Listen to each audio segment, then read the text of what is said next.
message of importance to millions of people who are continually pale and washed out, weak and run down. Doctors will tell you that these conditions are often caused by a deficiency of iron.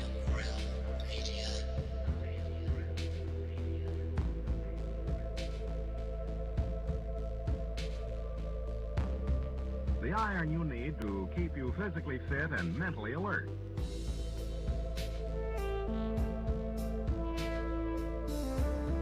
Medical studies show that 2 out of 3 women and many, many men lack the daily iron your body requires in a form your body can easily use and put to work.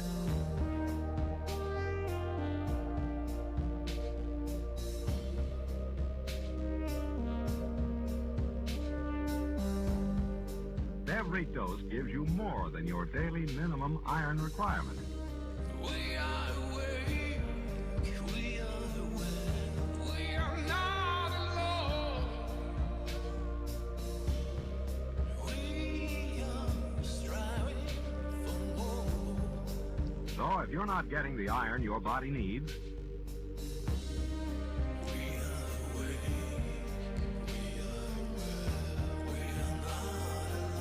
if you feel weak, run down, and are easily upset,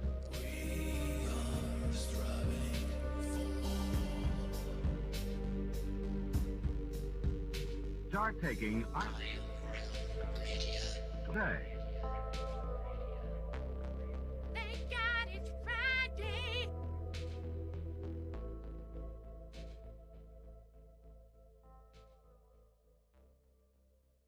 It's Friday, my dudes. Well, TGIF, everybody. Thank God it's flat. Thank God it's Friday. And thank God we're all here together for another week. We have got a full house, as you can see. I don't even know where to go this. I just want to jump right in and say hello to the fellas because we have got a show that's going to be jam-packed, I believe. Let's jump right in and say hello to one Mr. John Savage. John, how are you doing this fine Friday? Oh, too late. Good to know. Anyway, Adam Meekin, how are you doing this fine Friday? Why can I not hear anybody? Yeah, I'm like, well, Jesus, I'm about to move on from Adam too. What did I do wrong? Couple of disappointments. Look, I just hit sound. No, I'm here. Can you not hear me? No, we're good. Yeah. Oh. How was your fine Friday? Well, the spelunking didn't go as well as first thought. Gosh. Yeah, the spelunking, that's the way it goes. Elon Musk will tell you.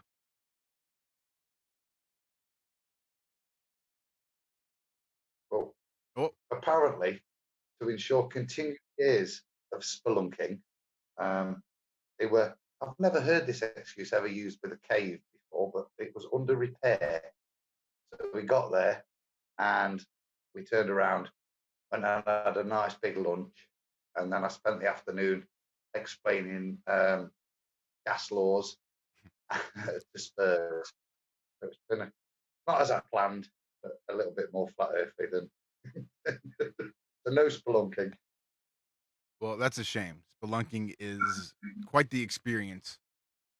Being belly deep in muck and mud and cold ass water with the top of the cave scraping your back with your head turned sideways, trying to breathe out the side of your mouth, hoping you can come across some that's going to get a little bit wider. But you just never know.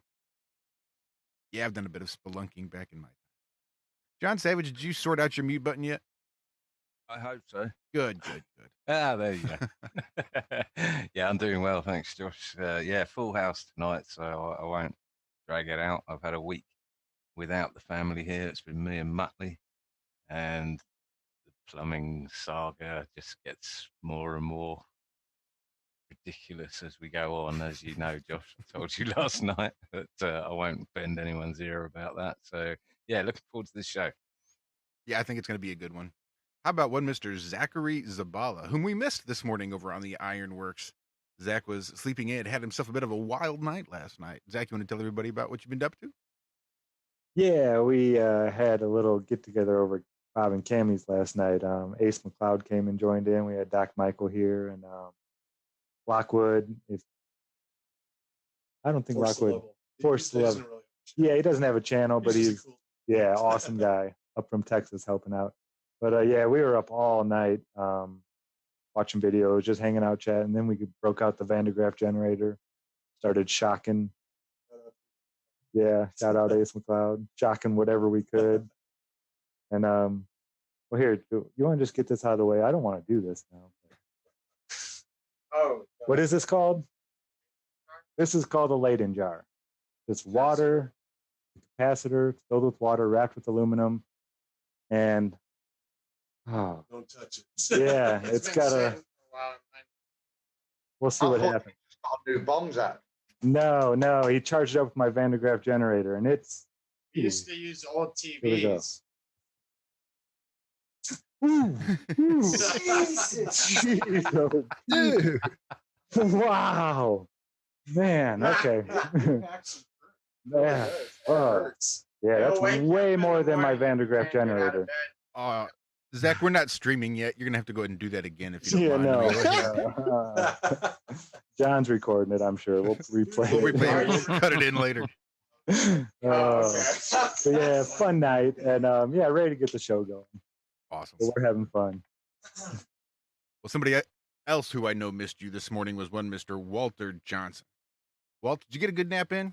We had a I got pretty a little one exciting show. in. I did. I definitely did. Thank you. And that was insane, Zach. It looks like when I was working on a video game and forgot to decharge the CRT, it'll knock you across the house. Apparently, the cave was under repair. Adam, I'm a little confused. Maybe Mark Sargent's right after all? Yeah, I'm pretty sure they just call that a hole in the ground. If you have to build it, it's not a cave. My goodness. Anyway, but as y'all know, I was here this morning. It was a great show. We have a house full. Welcome to Have No Spare. Awesome. Well, I guess that rounds out the regulars. Rob is not going to be joining us again this week. He's got better things to do than hang out with us, I guess. That's all right. I'm sure he'll be back before too long. Let's jump right in and say hello to our guests. Who shall we start with? Let's start with Jason, since I believe he was here first, and he's got a whole bunch of material that he sent me. So just in case he wants to get it out of the way first, we'll say hello to Jason. Jason, it's been a while. Been a few weeks. It has been a while. Yes. I'm calling you from a small little home on wheels. It's a bit windy here as well. It's the storm seems to have hit Devon, and I think whilst in the next sort of 10 minutes I might have to go back in the house. I'm only parked outside. So that's why I kind of I keep dropping in and out. I think I will be. So we'll get back into the house. But thanks for having us, guys. Awesome. So you're just in there breaking in the seats, getting your space sorted out, peeing in the corner, all that good stuff. Yeah, we're just. I do have to do a quick trip just to iron out any unforeseen things that I might need or might happen. Well, that's always a good idea. Always a good idea. Take a little test drive. Mm-hmm. Well, why don't we run it over and say hello to Robin then? Because it's been a while for Robin as well. Robin, welcome back to Have No Sphere. Yeah, good evening, Josh. Good evening, everyone. It's great to be here. And yeah, I've been busy the last couple of weeks. Roxanne and I have done a few podcasts recently, and one with the one and only Bob, who's with us tonight. It was great to catch up with you, Bob, and premiere on Roxanne's channel and hear about that. In fact, you're soon to be maybe coming back with a bit of glow busting, and just to hear your take on things. That was great to hear. And we've since done a couple more. So we've done one with John Gibbons, who hosts a radio show called Alchemy Radio. Well worth a listen.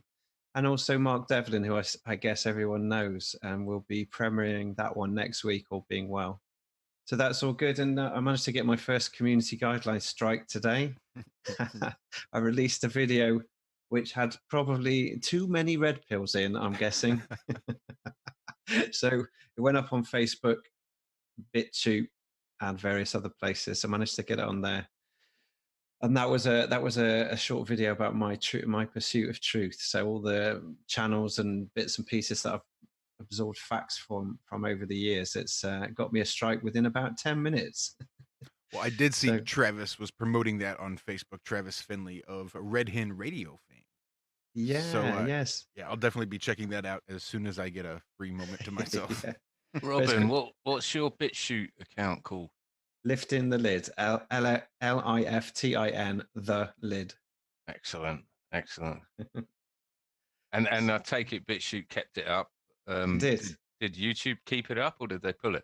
No, they pulled it within about 10 minutes. Too many red pills, I think. When you're over the target. Yeah. So it's great to be back anyway. Well, we love having you. Thanks, and mate. finally, last but never, ever least, Roxanne, the globalist denier, who comes with guests of her own. Roxanne, welcome. It's been definitely way too long since we've had you on. Aw, thanks, guys. You know how nice it is to be back here tonight with you guys and have Robin and Jason here and my family. I've got my dad to my right, my daughter to my left, all of us globe skeptics. Like that saying, don't you? You've been saying globe skeptics. My dad's vouching for globe skeptics. I'm having a hard time hearing Rox. I don't know about everybody else. Aw. Yeah, Can everyone hear me? you are a little quiet. I had you turned up a little bit on the main volume. So people on YouTube might have heard you a little better than we did. Can Even. you hear me now? Is this the mic? I'm tapping the mic. Can you Yeah, hear me tap that? that's the one. Maybe turn it around. Are you sure you've got it facing the right way? I was going to ask that question too. I hate those barrel mics like that.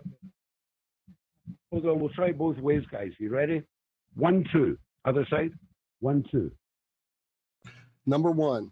Yeah, definitely number one. 1, 2. That's the front. Okay. Like that. Okay, so I'm a little roving reporter. So as you can see, I've got my dad to my right, my daughter to my left. And as I was just saying, my dad's on the side of globe skepticism. He's skeptical about a lot of the things that we're told. Nice. And I'm after in Glasgow now visiting him as a kid and been spending some quality time with you. We actually watched a few interesting ones. My dad showed me a few things this week that I've not seen before that have helped me connect the dots. As you know, I'm quite interested in the whole QAnon movement and everything that comes with that about draining the swamp. And my dad actually showed me the swamp. So that was kind of interesting. Yeah, it's been a red pill week so far for me.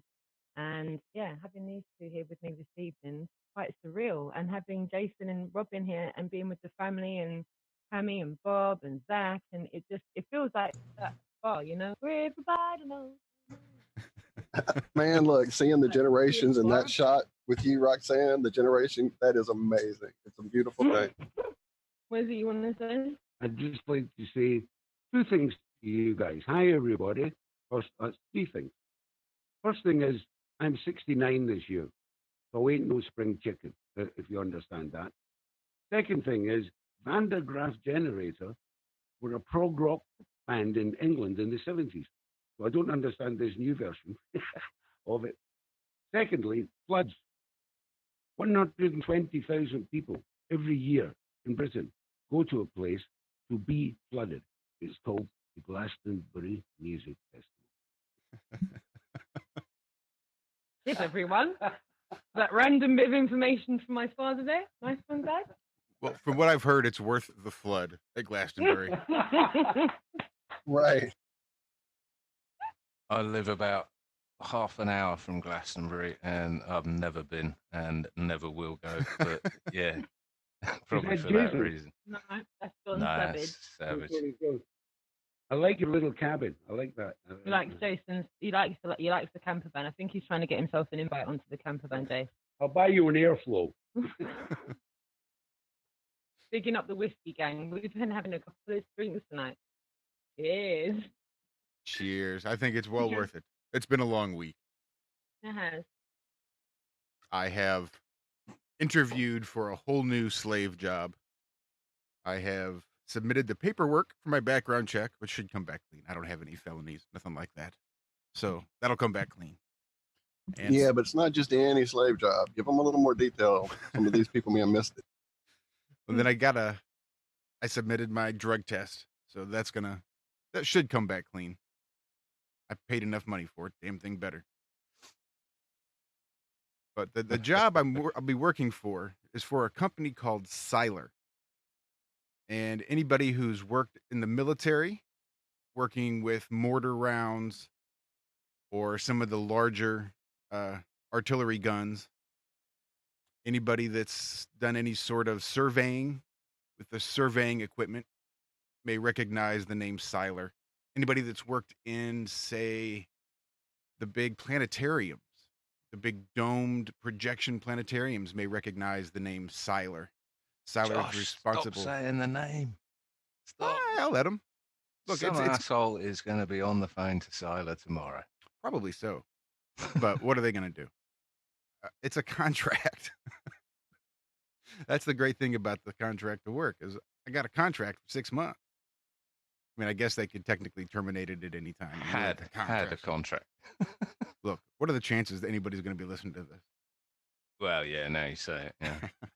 But one of those 27 watching will be an asshole. Yeah, there's a good chance. Anyway, I won't jinx it. I know I'm at least one of them, so if I can account for myself at the very least. But at least I know I'm not going to call them on myself. But nope, I'll be building the site units. I think you just have, mate. I'll be building site units for mortars, for the little mortar firing units. So all the things that adjusts the elevation and the level and all that good stuff. I'll be building that whole entire unit. Ideally, we'll see once the background check comes back clean and the drug test comes back clean. All should be good. Hashtag death. Hashtag death from above. You expecting any training on Coriolis then? I'm not really expecting any training on Coriolis. I don't expect them to necessarily understand the finer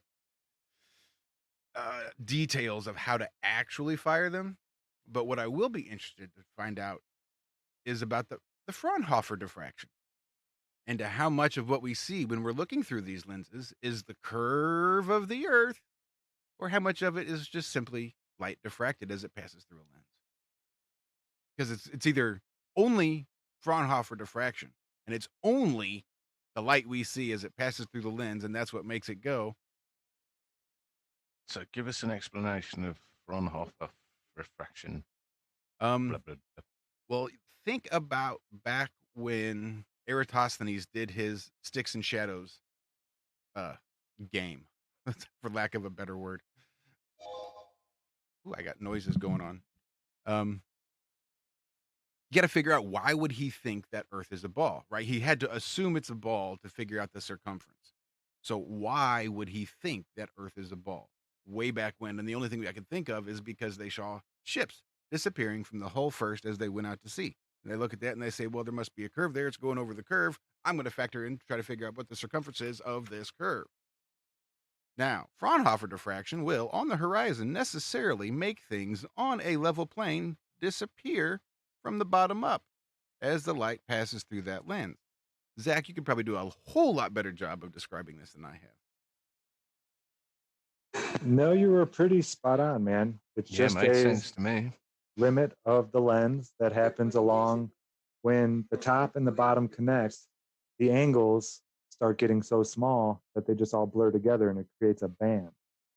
And the more atmosphere, of course, the more distortions you get in the atmosphere, the larger the band will get. And it comes from curvature. Yeah. But yeah, no, you said it beautifully, Josh. That was very well done. And well, which you proved, Bob. Which you proved. Well, it does come from Congratulations, curvature. Bob. It comes from the curvature of the lens that the light passes through. That's why you're going to get Fraunhofer diffraction if you're looking at a ship through a telescope, if you're taking a picture of a ship with your P1000, or if you're just standing there ankle deep in the water looking out across the sea. Your eyeballs, you see, are lenses too. So the light still has to pass through that lens. So back to my job. It is either only Fraunhofer diffraction, or it's Fraunhofer diffraction and the curvature of the Earth. My question is, how do I figure out how much of it is Fraunhofer diffraction? And if the Earth is curved, how much of it is that Earth curvature? Because it seems like just the Earth curvature alone would be a whole lot of missing bottoms of stuff. But if you start factoring in Fraunhofer diffraction, it's a wonder we see anything at all. Which is not accounted for in any curve calculator to date. Which one? Which one accounts for it? None. None, huh? Not Imagine one. that. Imagine. Or Coriolis. Or Coriolis. Guys, my dad just asked me wants to say something. Absolutely. Called me educated but old-fashioned. I was just going to say the man with the headphones, Robin's wearing glasses.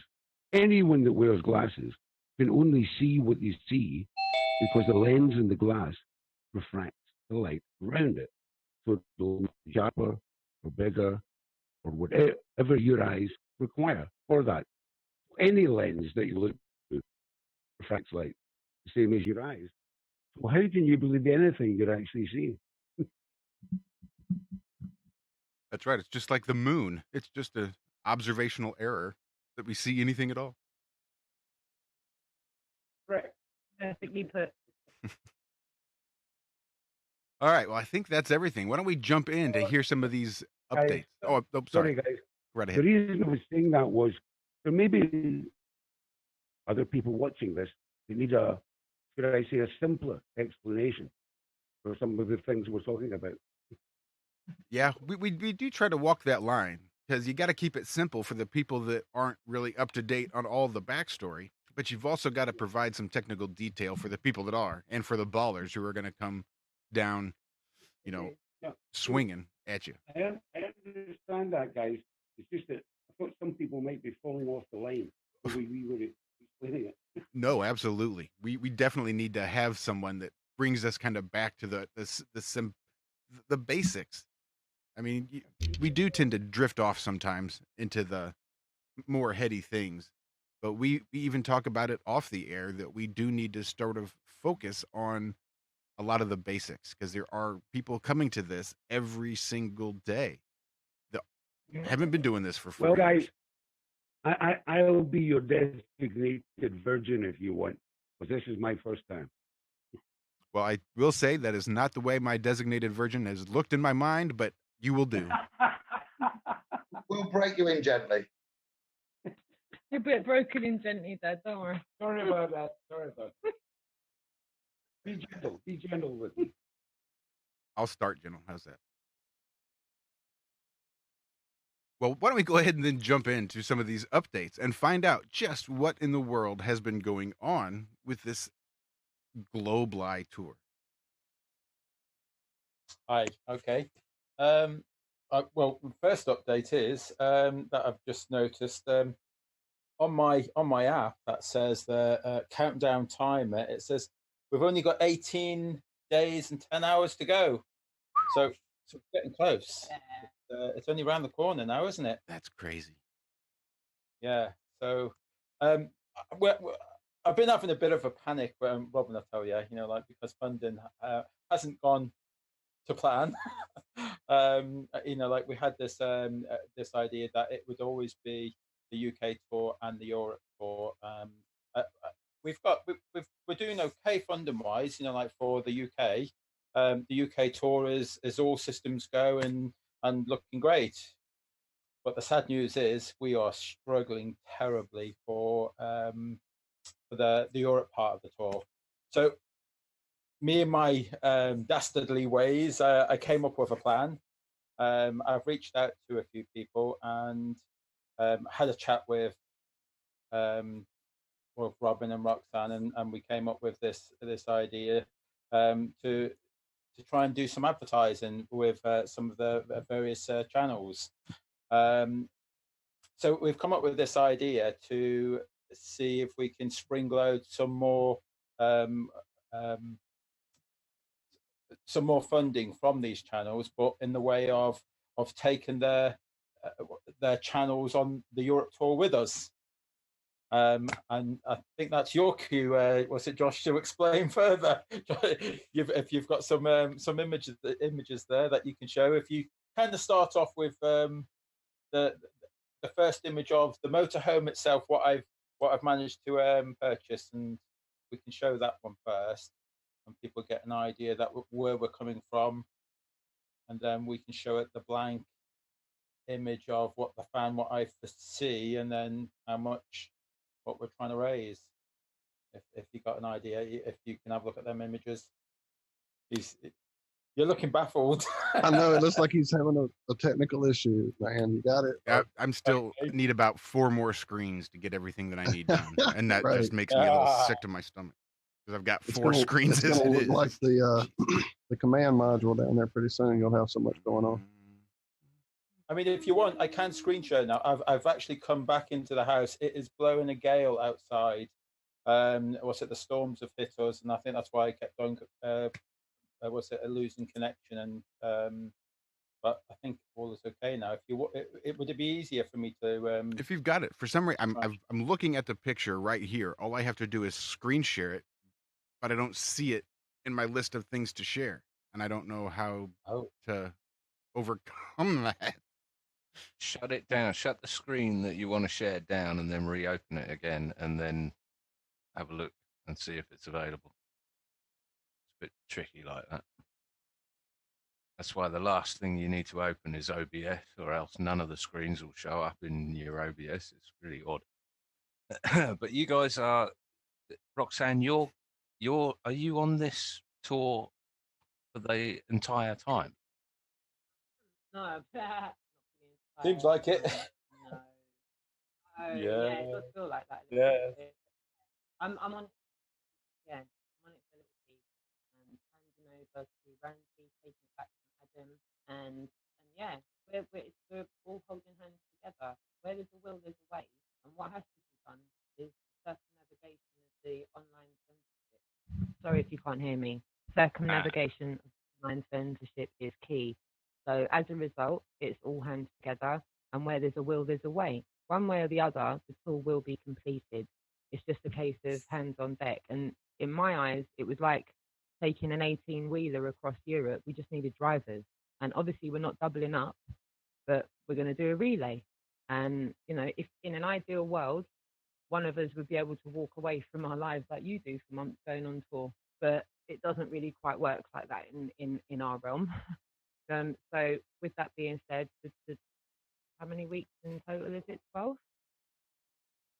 12 weeks in Uncle total Jimmy drives. do this.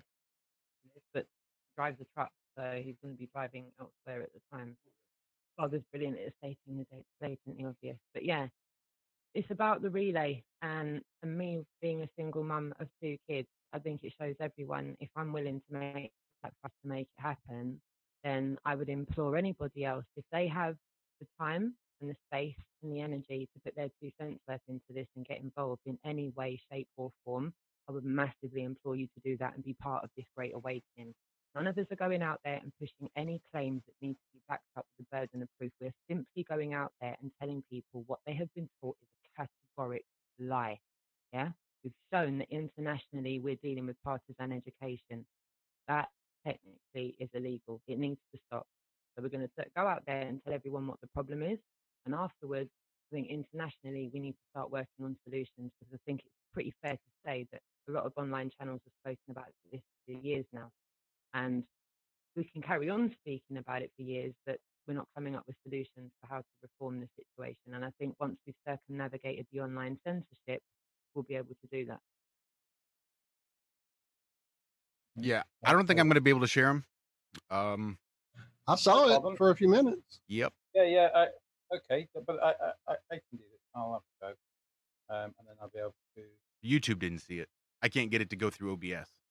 I could probably sit down, figure out. I can do like a split screen, so Zoom, when it opens up a screen share, throws it up on my other screen, and I can probably get it to do that way. But I have to find out exactly where that setting is again and do it, and then reshare everything. And it'd probably just be easier if somebody else did it.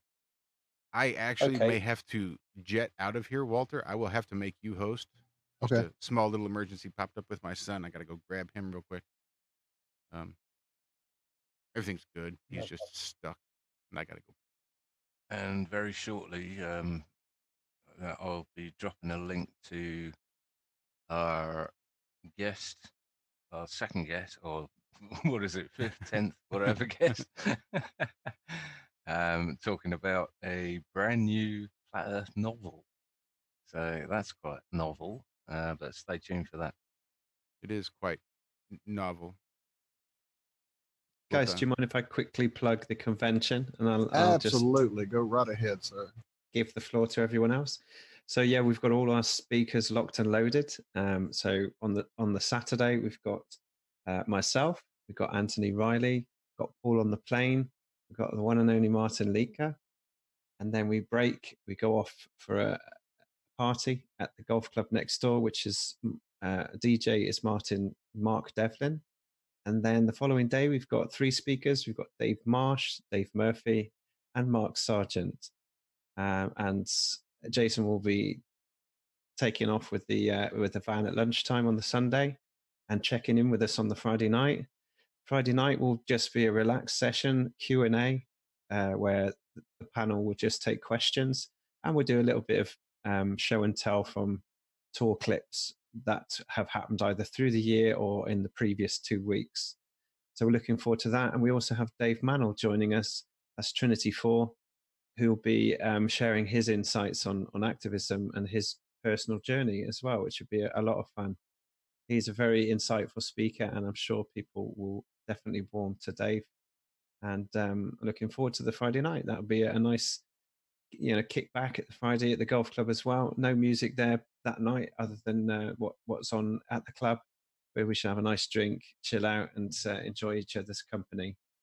So tickets information, you can go to feconvention.com/Kidderminster.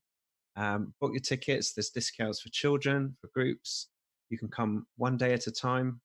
You don't need to stay overnight if you don't want to. If you want to stay separately elsewhere, you can just have a day ticket and then book yourself an Airbnb or something like that nearby. There's plenty of good value accommodation nearby, and all the food is served on site. It's a good budget menu.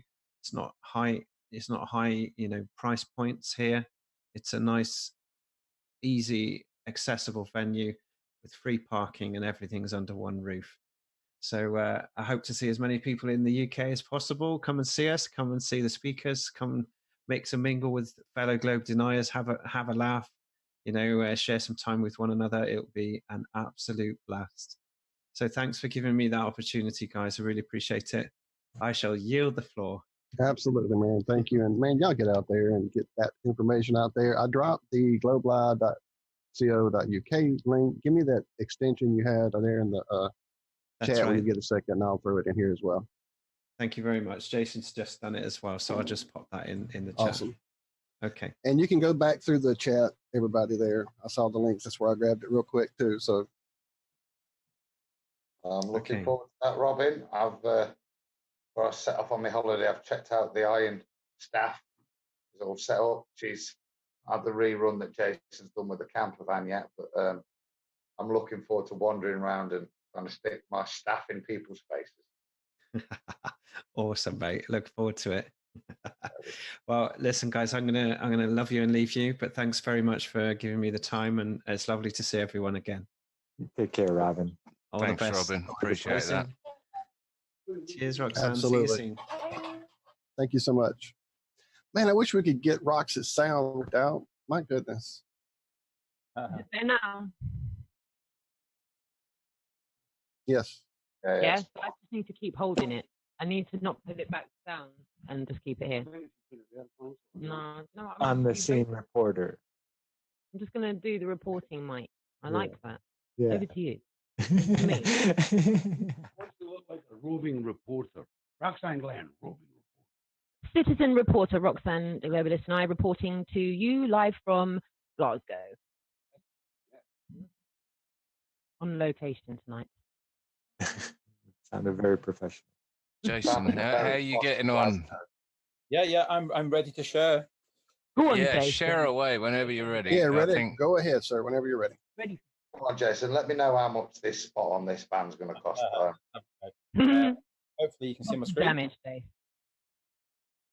Let's have a go. We can't see your screen, by the way. Yep.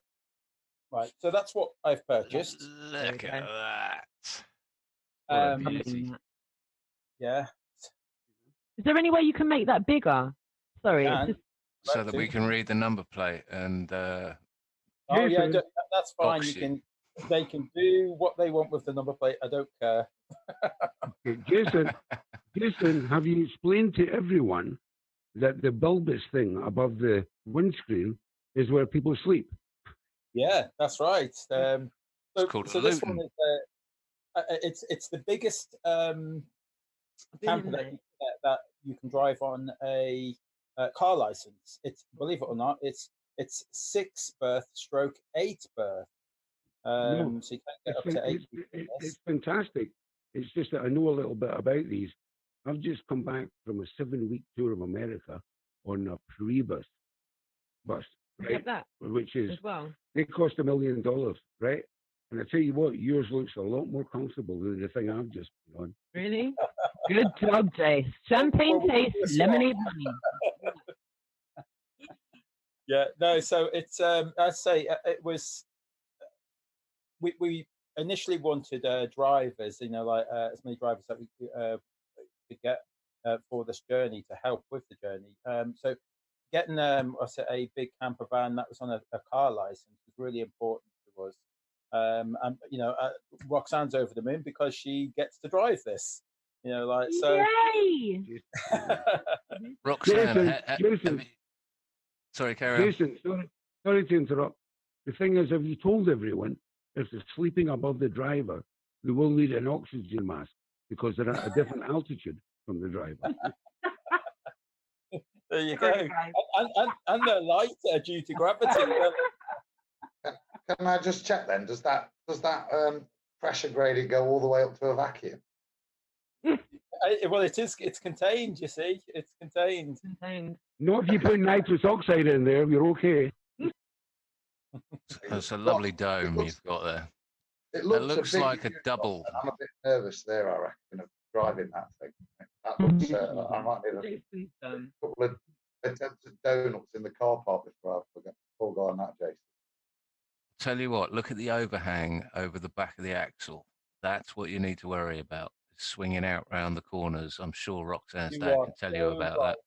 You are so right. We are talking about a camper now. I hope we're not talking about a person when you say that. Well, we're talking about car licenses, and that is not a car. Yeah, it's huge. It really is. To drive this round, to turn onto the streets and that, you really have to take such a huge wide berth. That overhang is scary. That is.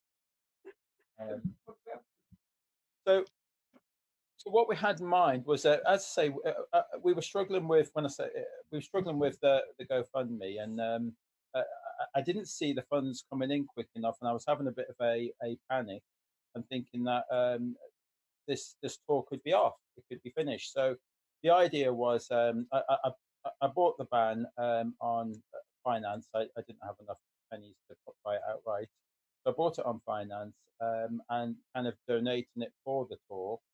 To get it around. The only downside to this meant that I have to keep my job. I have to keep my job to pay for it, otherwise I'll get into trouble. Oh, mate, sounds like. So it was the lesser of two evils. That the tour has to go on, but so what I've done is I've managed to get myself off enough time off to do the whole UK part of the tour. And then I reached out to a few of my friends, including Adam Meakin and Roxanne there, and a few other people, and asked, "How do you fancy helping out with a relay to finish the rest of the tour off?" And surprisingly, everybody is fully on board with this. And Roxanne, even though she said she isn't, she says she wants to do it all. But like she's doing a huge chunk of it, and we've got like Dave Murphy. He's going to be doing a huge chunk of this as well. Ranty from Ranty Flat Earth said he's going to try and do a small part of it. Who have I left out, Roxanne? There's a few others that are going to help out on this. I'm doing it, Lee. You are as well, Jason. I'm going to try and finish the tour as well. I'm going to try and do the last week of the tour as well, get over the finish line and that. Jason, this is what I have in mind. Sorry, Jason, I'm so sorry to interrupt. That's okay. Roxanne's father here. I have some experience with raising money for things, okay? Just a small suggestion. I don't mean like funding over the internet. If you get the van with, sorry, the camper with enough gobbledygook on the side of it, okay?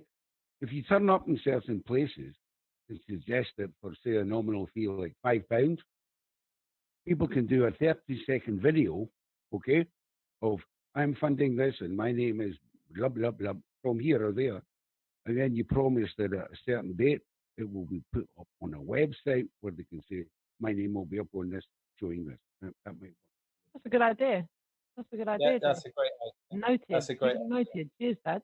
Yeah. Cheers. Yeah. Yeah, thanks a lot. Yeah, that is. We'll definitely talk further about that.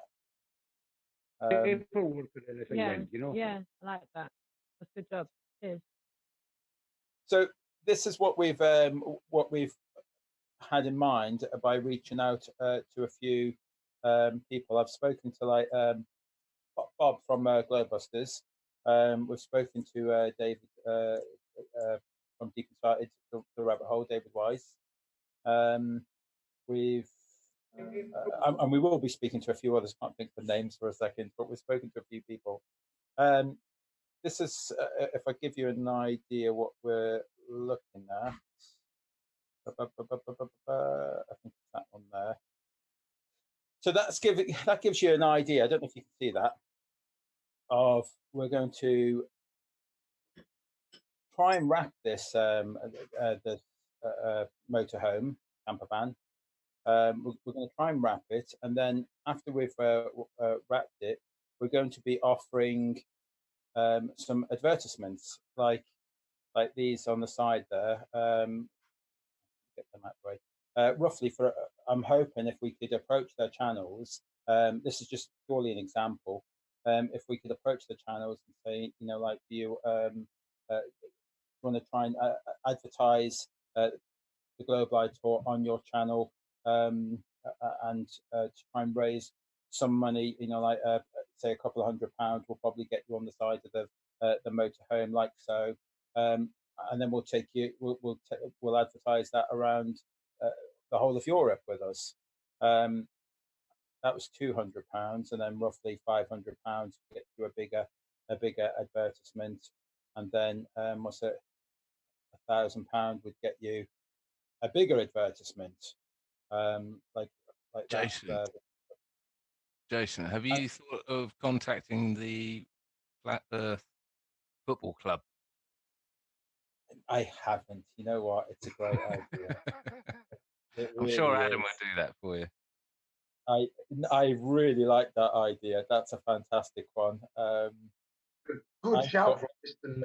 No. Well, I'm thinking of a full roof advertising campaign by the Flat Earth Football Club, and you because I take it you've got, or someone who's going to have quad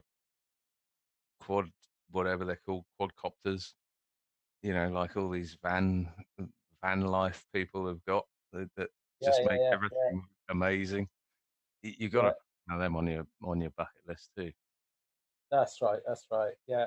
And then so from the air, that would be amazing. Sorry. Yeah. And then of course there was the RIA as well. Something similar like that. I'm not saying that, you know, like Mark will be getting the RIA. He may only just be on the side on a small little part. All depends on who wants to fight for the RIA. You know, like who knows, that the rear of the bus might be IMRL Media. You know. Wait! Don't speak too fast. You know, don't speak too fast, because I was talking with Paul on the plane, and Paul on the plane may want to get on the back of that as well, because obviously I'm doing this show as well now. So you never know. You might have a good fight on your hands there for the back of the bus. I can think of a few journalists want to get on the back of that bus, quite rightfully so. I hear an auction in our future. I think somebody's going to do an auction. That's what I was thinking. That's it. That's what it's all about. So guys, sorry to interrupt. This is Roxanne's dad here. Just a technical point. See the back of the bus. The back of the bus. Be very careful with the British law that they don't say it's too distracting for drivers that are driving behind you. You know, you don't want to get stopped at every lay-by on a motorway. Yeah. About that. Good point. That's why I'm thinking a nice subtle arc, little line arc, easy, subtle. It's not. No curve. We don't do curves on this bus. It's Curveless. You need to look at that.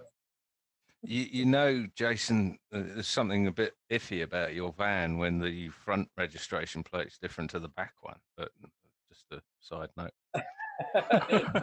Excuse me. For the examples. It's Photoshopped. It's Photoshopped because it has to be, okay? It's Photoshopped. In the words of a great man, Robert Simmons, it's Photoshopped because it has to be. I smell because the van is so long. The van is so long that the back of it is in another country. So it's in a different time zone, isn't it?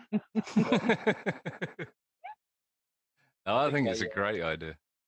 Yeah, and I think I have a small little video. Jason, you know, I know I've said it before, but you've sold once, but I'll take one of them 500 spots, and I'll make it away with a brown paper bag, mate. So you've sold one. Say again, Adam. And he's sold one. If we can have a nice Iron Realm on there, I'm not driving that bus without an Iron Realm sticker. Get in there. Wow, well done, Adam. Well done, man. Well done, mate. If I was you, Jason, I would put every slot on the van up on eBay right now, ending like a day before you leave or a week before you leave, and let people bid on it. Yes. Yeah. That's a game changer. I didn't know you could do things. Minimum bid £500. No Get them, Dad.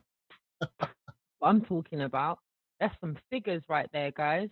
And look, non-static billboard advertisement of almost 15,000 miles across Europe. How many eyes do you reckon that's going to go on? Educated guess?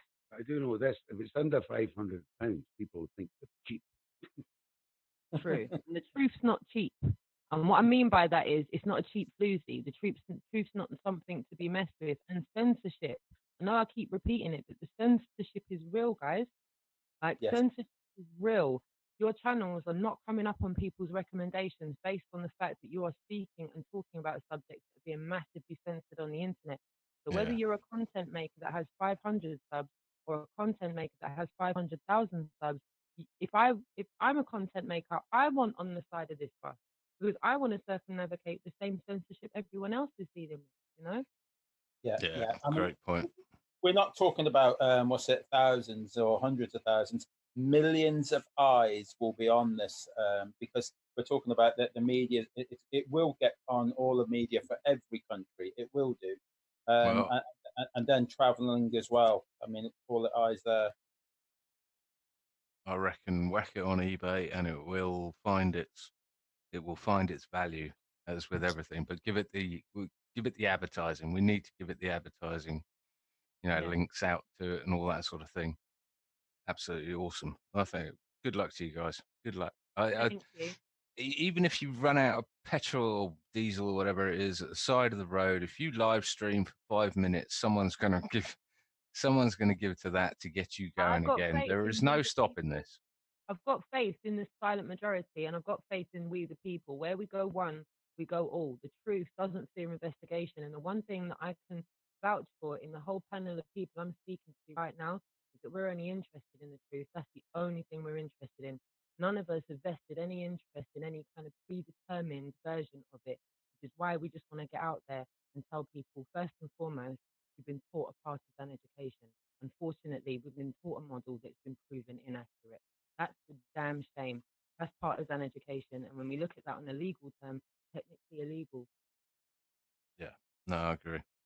Can I also point out as well?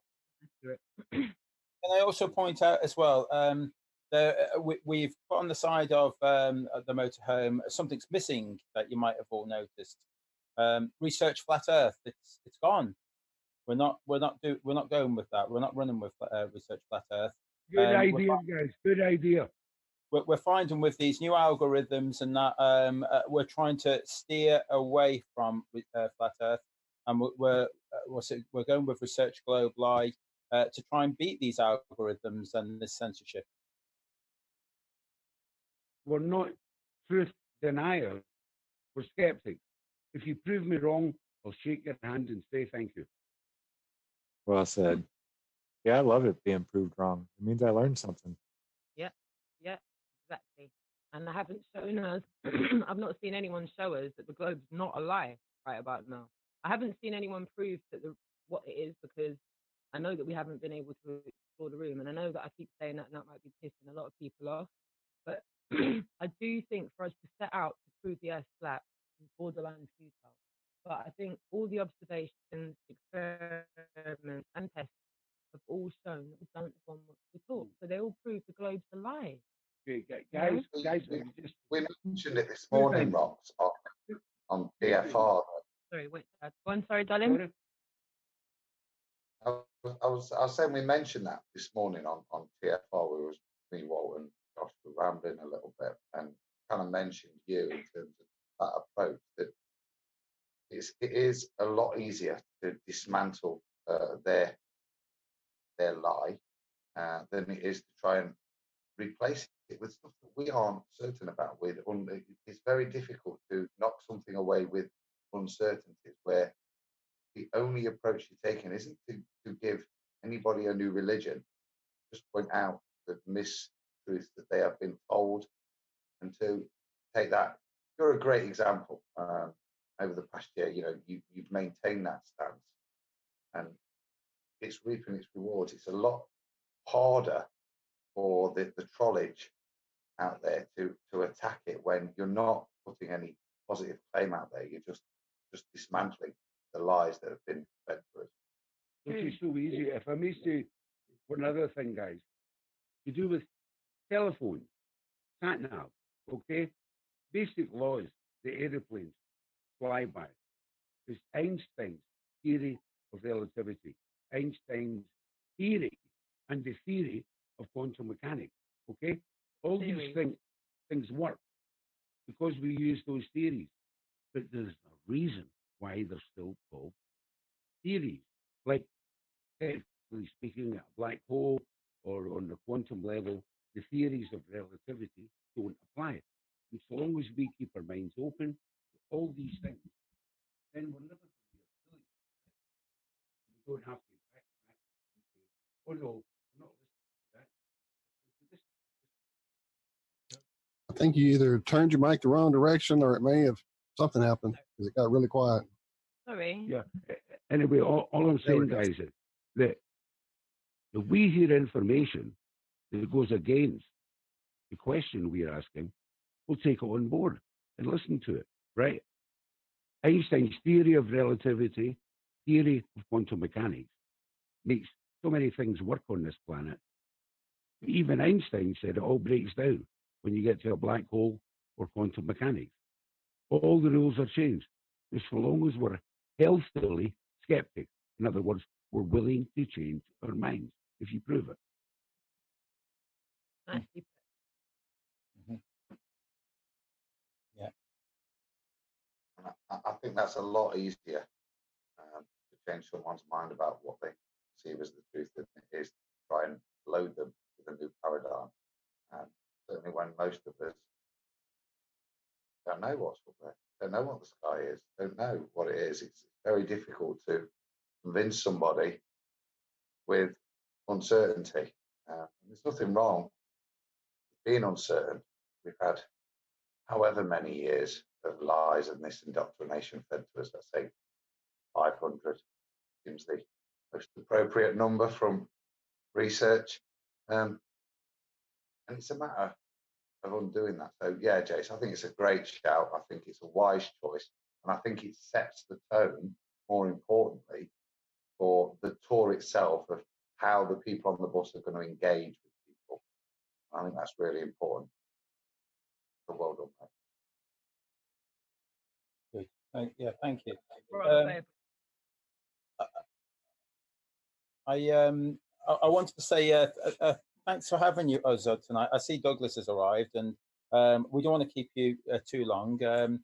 I'm going to leave a couple of links in the chat, and hopefully that will be back very, very shortly, and we're going to try and ramp this funding up a little bit more, because time's getting on. As I said, it's what did I say before? 18 days to go. The UK days. tour is definitely happening. I'm having a little bit of a panic over the Euro tour. Roxanne and Robin aren't. They're all on board, and they say that happened. No. That it's definitely happening anyway. There you go. We are rolling Well, look, over. Jason. I'm taking I'll that give bus you a off of you on the 16th, and I'm rolling over to Europe with it. Like, we're going. Guys, Well, don't Well, worry. as I say, the motorhome, it's there. It's taxed, insured. It's insured for any driver. It's ready to go. It just needs petrol and ferries and food. That's what it needs. We're a determined lot as globe deniers. Absolutely. What I will say is I'll be rocking up, mate. I'll be there in Italy, and in my pocket will be the company fuel card. I'll get that bus around Italy on my own if I have to. Nice. You know, Adam, you Love are a you, legend, Adam. mate. You're a You're a star, man. legend. Yeah, Absolutely. well done, guys. Jason, Rox, And- Rox's dad, Rox's daughter. Right? Yeah, thank you so much for joining us. That whole Stick around, generational please. gap was beautiful. Thank you for sharing that. And look, Jason, Robin, Rox, Gary, Dee Dee, all of you guys, get with me and Josh and Zach to get over there with us on TFR as well in the morning. We're going to spread this around and get it all out there and get this thing kicked up for sure. Yeah, excellent. Thank you very much for having us, guys. Thank you. Yeah. Love You're you a guys. Jason. Thank you all. Thank y'all. Y'all are doing the hard stuff, man. We're just sitting here trying to get it out there for everybody. You guys are doing the hard work, for damn sure. Thank you. Thank you. Yeah, I'll take good care now. pleasure meeting you, Roxanne's dad. Absolutely. Come back and see us again, Roxanne. Yeah, I'll take care now. Thank you so much, guys. Honestly, cheers. Massive shout out to everybody on the panel. Love you, Rox. Take it easy, Chris, Rox, Cheers, Jason. all. Stick around if you can. But as Jason pointed out, we have been We joined by Douglas. absolutely have. Yes. And as our host has done a runner. We probably can Can handle you it. hear us, Douglas? You might need to. I'll see. I think he's muted up. Hello. There you go. Welcome, Douglas. We're glad to have you with us. Thank you. Thank you. So, Douglas, I'm pretty sure that Josh would have had some Greg Carlwood-esque intro there to introduce you, but timing is everything. Are you back, Josh? Speak of the are you back, devil. Josh? What's that? Sorry, I just sat down. You just say his name and he appears. Just noticed I was about to wade through treacle and fumble the intro to Douglas. I had you covered, man. I guarantee I'm not going to leave you hanging, John. I got you covered. Okay, well, I'll shut the hell up and leave it over to someone else. Well, Walt, you ready? You Welcome, can do it. Douglas. Thank you. Thank Doug, you. Douglas was born in Stockholm, Sweden. He's the son of a journalist and an accountant. He was raised in a borough in Normal. Am I saying that even close to correctly? Fairly close. Will you say it, man? Tell me where it is. Yeah. Norrmalm. I wasn't too far off. Well, I'll tell you what, why don't you fill in the rest of the blanks on how we have arrived at this debut novel that is actually coming up. We've included the excerpt link at the bottom of the description of the show here already. So you can go for yourself out there, check out chapter 1 and chapter 2. The book is called The Voyage. You probably have an actual publication date now, don't you, sir? Yes, I do. December 3rd.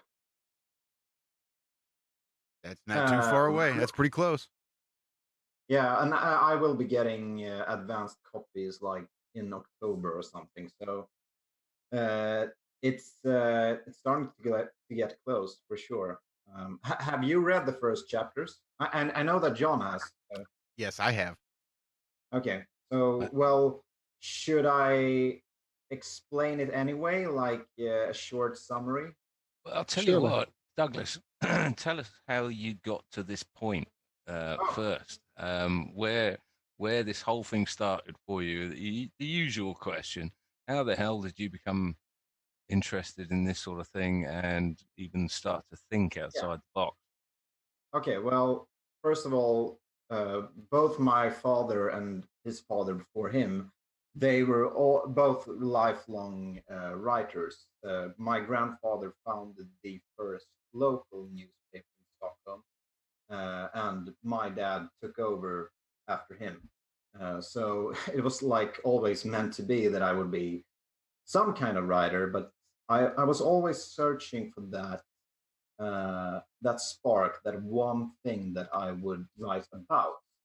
And about 10 years ago, I tried to write a fantasy book because I was totally obsessed with, Lord of the Rings and Game of Thrones. So I wanted to write a fantasy medieval epic, but I couldn't do it. I just couldn't figure out how to create a whole new world and the whole geography and everything. And so the years went by, and as it happens, about 3 years ago, I started getting, really into conspiracies, and I researched them every day, every single day. There was something new that I looked into, and I came across the flat Earth thing, and almost immediately I just thought, this is perfect. This is a match made in heaven for me, because I have all the research in my head, and I'm also forced now to use my fantasy, in the especially towards the end. So yeah, that's the story in short terms. Fantastic. And you're from Sweden, yeah? Yep. And So can I just say one thing? Okay, Zachary went there, but I noticed that Bob Nodell was there for a while, right? no, I think Zach is still listening in somehow. He's probably got the same setup as me, a phone and a fixed location. Yeah, I'm There still you here. go. Yeah, but Bob and Cammy were behind you like 30 minutes ago, right? Correct. Yes, correct. Yeah, I'm I was at that. I was planning on telling him a joke, but then he went away because he's always said ever since Behind the Curve that he deserves the Nobel Prize for proving, the rotation. And as it happens, I live within walking distance to the banquet hall where they, award these things. So maybe I could put in a good word. I'll let him know. I'm probably listening. Awesome. Just one man That's with funny. a sign standing out in front. Yeah. Yeah, well, basically that is the long and the short of how this book came to be. And well, I have forgotten one major big thing, and that is, of course, that I wrote it in my own native tongue first, but they all rejected me. So I had a choice there. I had a choice to either give up or to think outside the box and rewrite it to English. And I'm very glad that I did. Very glad. And it's written fantastically as well. I mean, for me to go through 31 pages in, I don't know how long it was, but it flew by, and it just flowed really nicely. And I'm one of these people that I'm a chronically slow reader, because I have to read every single word as I read it. But that does make me quite a good proofreader. So and I only spotted one mistake in the whole 31 pages, which is brilliant. But where did your publisher come from in the end? Who saved your bacon, as it were? They are called Mascot. They are in Virginia, close to the Washington D.C. area. Just before we get in too deep, good evening, Douglas. This is Adam. Good evening. John's been kind enough to send us the stuff today. I've not had a chance to read any of it yet, but I've a day planned at the beach tomorrow, so I shall be chewing into it laying down and relaxing and giving it a good couple of hours. Yeah, I hope you will enjoy it, and I'm very happy to hear that John liked it. And the most surprising thing for me is I posted this on Facebook, and I barely have any conspiratorially minded friends or relatives, for that matter. But even them who refuse to look at even the most basic, conspiracy theories, they are very intrigued. And yeah, I think I have, succeeded with that, or like. So yeah, I am very happy that it seems to strike a chord with everyone. I mean, I read the first two chapters and the prologue. I thought it was absolutely fantastic because I think mainly because almost every person who's got into flat Earth has had that conversation, or at least not as eloquently as it was portrayed in the first couple of chapters of your book, but has had that conversation with someone. Yep. I mean, I remember my best mate, when he came round, it must have been a couple of years ago. And we started off on flat Earth, and we were sat in the bus, and we both had a few sherries, etc. And we literally spent 5 hours talking about how the moon faces the Earth with the same face constantly, all the time. And I was having to teach him the heliocentric model and how it was possible, how the moon rotated, but it rotated at exactly the same rate as it was just bizarre. But that first conversation in your book, between John and, is it William? Yep, William.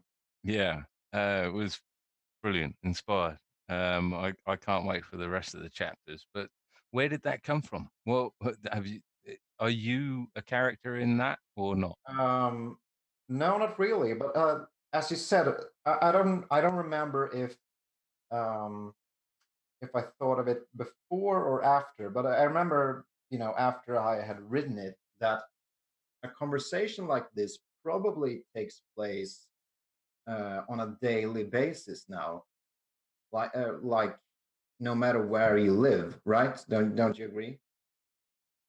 Yeah, you see it on Twitter constantly. Not like I say, not as eloquently, and it usually involves some ad hominem, and some fallacies. But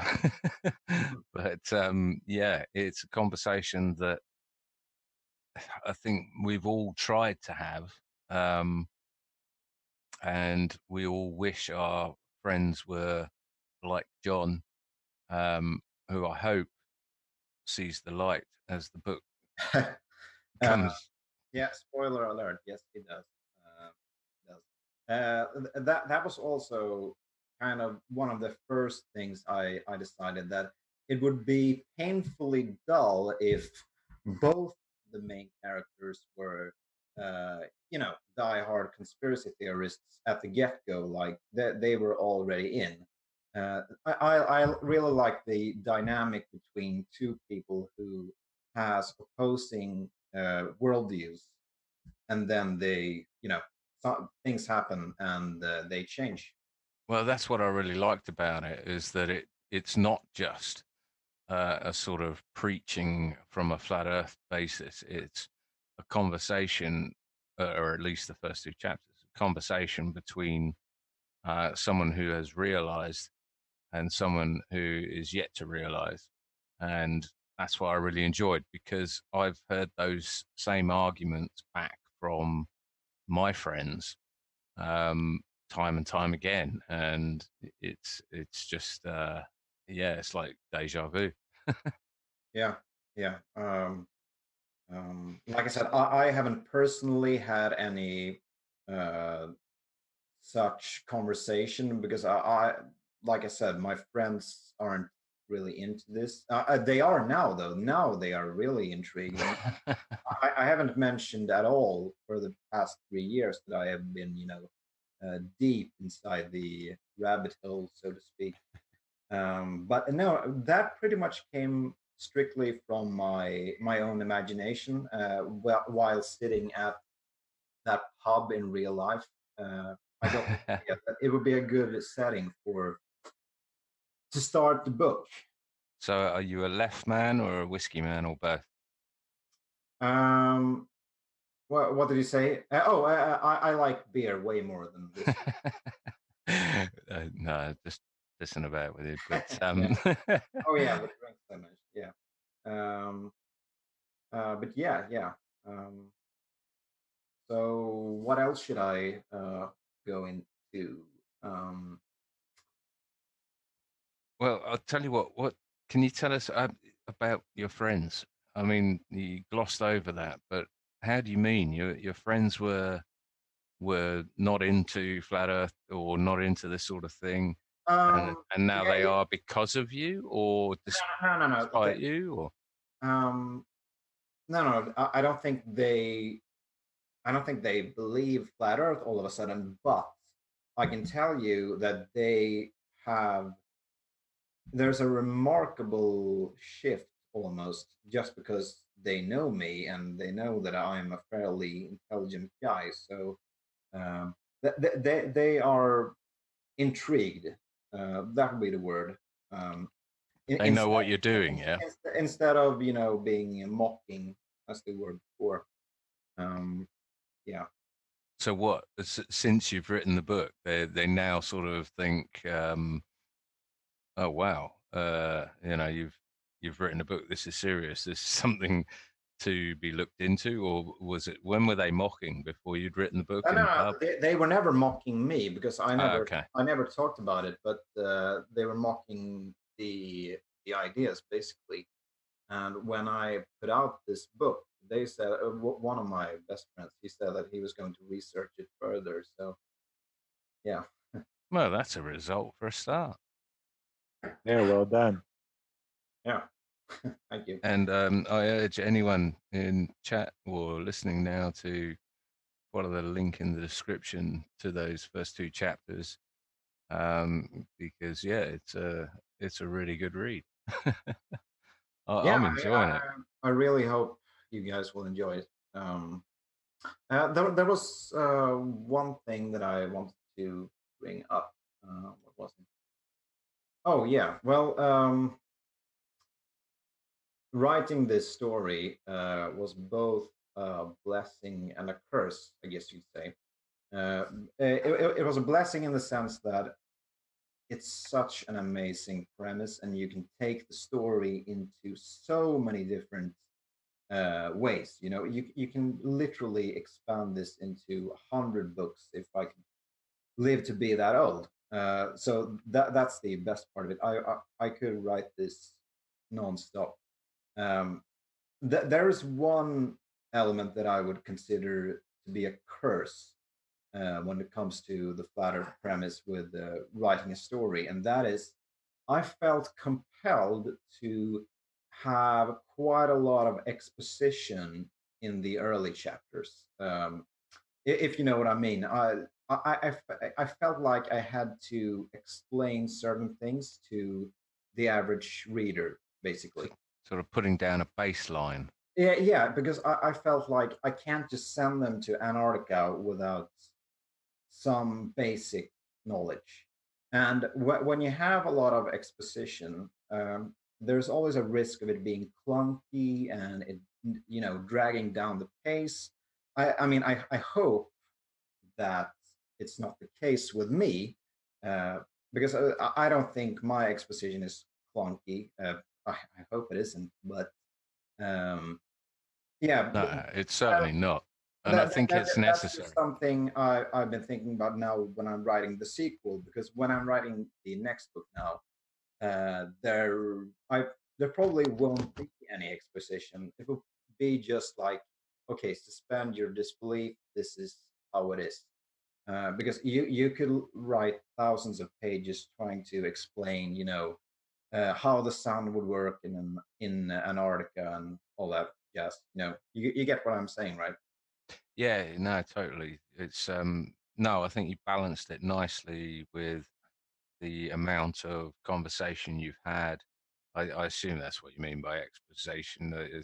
Yeah. I'm thinking mainly about some of the later chapters, chapter 4 and 5, which I haven't released, and there's quite a lot of exposition in that, and they are delivered by my third main character, who I don't know how you're gonna feel about this, but I thought it was an interesting angle. They meet up with an astrophysicist at the Royal Institute of Stockholm, and she so happens to be a closeted flat earther. That's the angle. And I even brought up the documentary, The Principle, in that, you know. Oh, yeah, yeah. I was trying to sprinkle in the argument that some of these scientists of today are probably geocentrists to some degree. I don't think at all that Neil deGrasse Tyson believes the Earth is flat. I don't believe that at all. But I do think that some of them maybe they do have some doubts about their theoretical, astrophysicists. Well, I was going to say, I like the fact that it is very current. It's up to date. I mean, it's set in 2020, so it's a year from now, and it's up to date. It mentions Neil deGrasse Tyson, Bill Nye, Elon Musk, all these other things. So it's not so it dates itself, but it's bang up to date. But what do you mean? I mean, I'm a thick guy. What do you mean by exposition? Basically, when you explain the premise, like when they are at the astrophysicist's study, she shows her like the AE map and how that could work. And so exposition is, I think it's probably maybe a movie term. I'm a huge movie buff, so maybe I'm using that term wrong, but exposition is basically when when there is a section of the book that tries to just explain and spoon feed the audience of what's going on. I was never trying to spoon feed, because I'm not trying to dumb this down. I'm just trying to make sure that everyone follows along. I've got you. And in a book of this magnitude, that is absolutely necessary, I think. Yeah, it is. And it's such a fine line to thread. It's like walking a tightrope, because if you go in too hard and just stack hundreds of pages with all of these experiments, like Michelson Morley experiment, it would totally destroy the flow. But there has to be some there. There has to be some foundation to set the stage for what is to come. Well, it is what the definition of it is, of exposition is a statement or rhetorical discourse intended to give information about an explanation of difficult material, and that's exactly what we're dealing with here. Yeah. Brilliant. So, what do you think the take up in Sweden of this sort of thinking is? I know you don't call yourself a flat earther, but just questioning anything is a step in the right direction. Is Sweden on the vanguard of this, or sadly lagging? I don't know. What I can tell you is, and this is probably the case in the UK as well, that we don't have the biblical angle at all. I mean, Sweden is, unless the statistics have changed, we are the most secular country in the world, meaning that pretty much everyone is an atheist. And if you were to go into the church on a Sunday morning, it would probably be empty. I didn't think that was true in Sweden. I thought a large portion of the community were now Muslim. Sorry? I'm being sarcastic, but I got a chat message here, so I didn't hear what you were saying. I was being slightly sarcastic, Douglas, but with regards to right.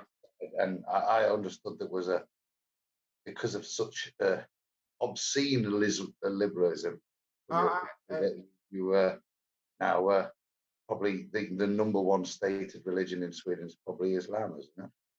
Oh yeah, I get what you're saying. Yeah, I was mostly referring to the Christian element, since that is pretty huge in the US. When I watch the latest flat Earth videos, it's almost always not always, but often it is some kind of biblical connection, right? And that literally doesn't exist here. I don't know a single person in my life who is a devout Christian any Do longer. you know a single flat earther though? No, I know someone who's on the fence, but that's about it. That's about it. I don't know a single one who's like open about it anyway. Yeah. Well, that's about to change. Sorry, mate. I was just saying. Let go on, John. Go. You're on a plane. No, I was just saying that's about to change when this book comes out. That's about to change. The publishers, though, do you think they had any idea that you actually thought some of this was legitimate or relevant? Not saying that you're a flat earther or anything like that, but do you think they thought that you were just making this shit up, or just what did you think they thought? That is a very good question. Our sort of correspondence has always been very professional. I've only met them once. It was in DC 2 months ago in their office. But yeah, I think they definitely know that I am into some of these things. They suggested me to go to the Space Museum in Washington, D.C. Simply because it would be interesting for me, he said. So So you actually went to America to meet them? Yeah, that's excellent. That's right. Wow, that's fantastic. And so they've got some sort of hint that you might think this isn't pure science fiction. That's pretty cool as well. Yeah, probably. And I may go back there if we will begin to market this a few months from now, and if I'm needed there, I'll probably go back. And hey, I'll tell you what, Douglas, one way to market this to millions of people would be to buy a little spot on the side of the Globe tour, Globe Light tour. Nice. You like what I did there? John, you took the words out of my mouth, mate. I was going to say if these publishers were so benevolent and obviously business savvy as well, the exposure that the bus would give your book would be absolutely outstanding. You know it. A picture in any other way. Picture of the front cover and just your website address below. Job done. There you go. A couple of million people are going to see that on the back of the bus, of course, or the roof, the entire roof. That's not a bad idea. An interesting idea. And donate a quadcopter so that it can fly along with the Globe Light Tour bus, and your website would be right there on the roof. Anyway, we digress. Yeah, that's an interesting idea for sure. I'll think about that. Well, they're not wrong when they say that millions of people are going to see this. I mean, literally, they're driving thousands and thousands of miles around almost every country in Europe. So, yeah, that is one of the most ambitious things I've ever heard of, honestly. Isn't it? Yeah, I hope it all goes well. So, that will be. I mean, yeah, I'm sure they will have a blast. And I'll tell you what, your publishers may be savvy enough to realize the implications of that and the focused advertising that would bring, because you contacted probably nearly 30-ish publishers, didn't you? And these guys, oh shit, Mascot, is it? Yeah, Yeah, give or take. were the ones that, yeah. So, and not to mention all the ones in Sweden as well. Yeah, yeah. They made the trick. I'll definitely think about it. Yeah, good idea.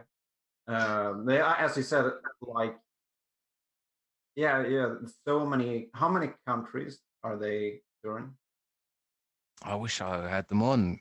Josh, do you remember? Is it 30? 36, maybe? I don't want to misspeak. Wow. Jason, get back in quick. Tell us. I was gonna say it's too bad Adam's on the whiskey.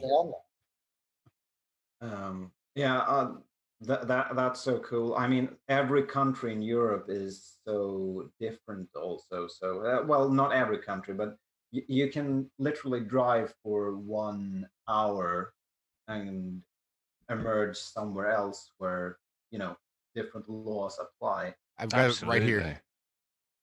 I have the full list. Just thinking about Denmark, for instance, we have so little in common with them. In what way? The culture, basically. It's hard to explain. I could find a better example. But this is going through Amsterdam. It's going through Portugal, Spain, France, Italy. Yeah, it's a great idea. Great idea. I think it's a winner. Looks to be about 70. Wow. Countries. No, I'm looking at stops. Sorry.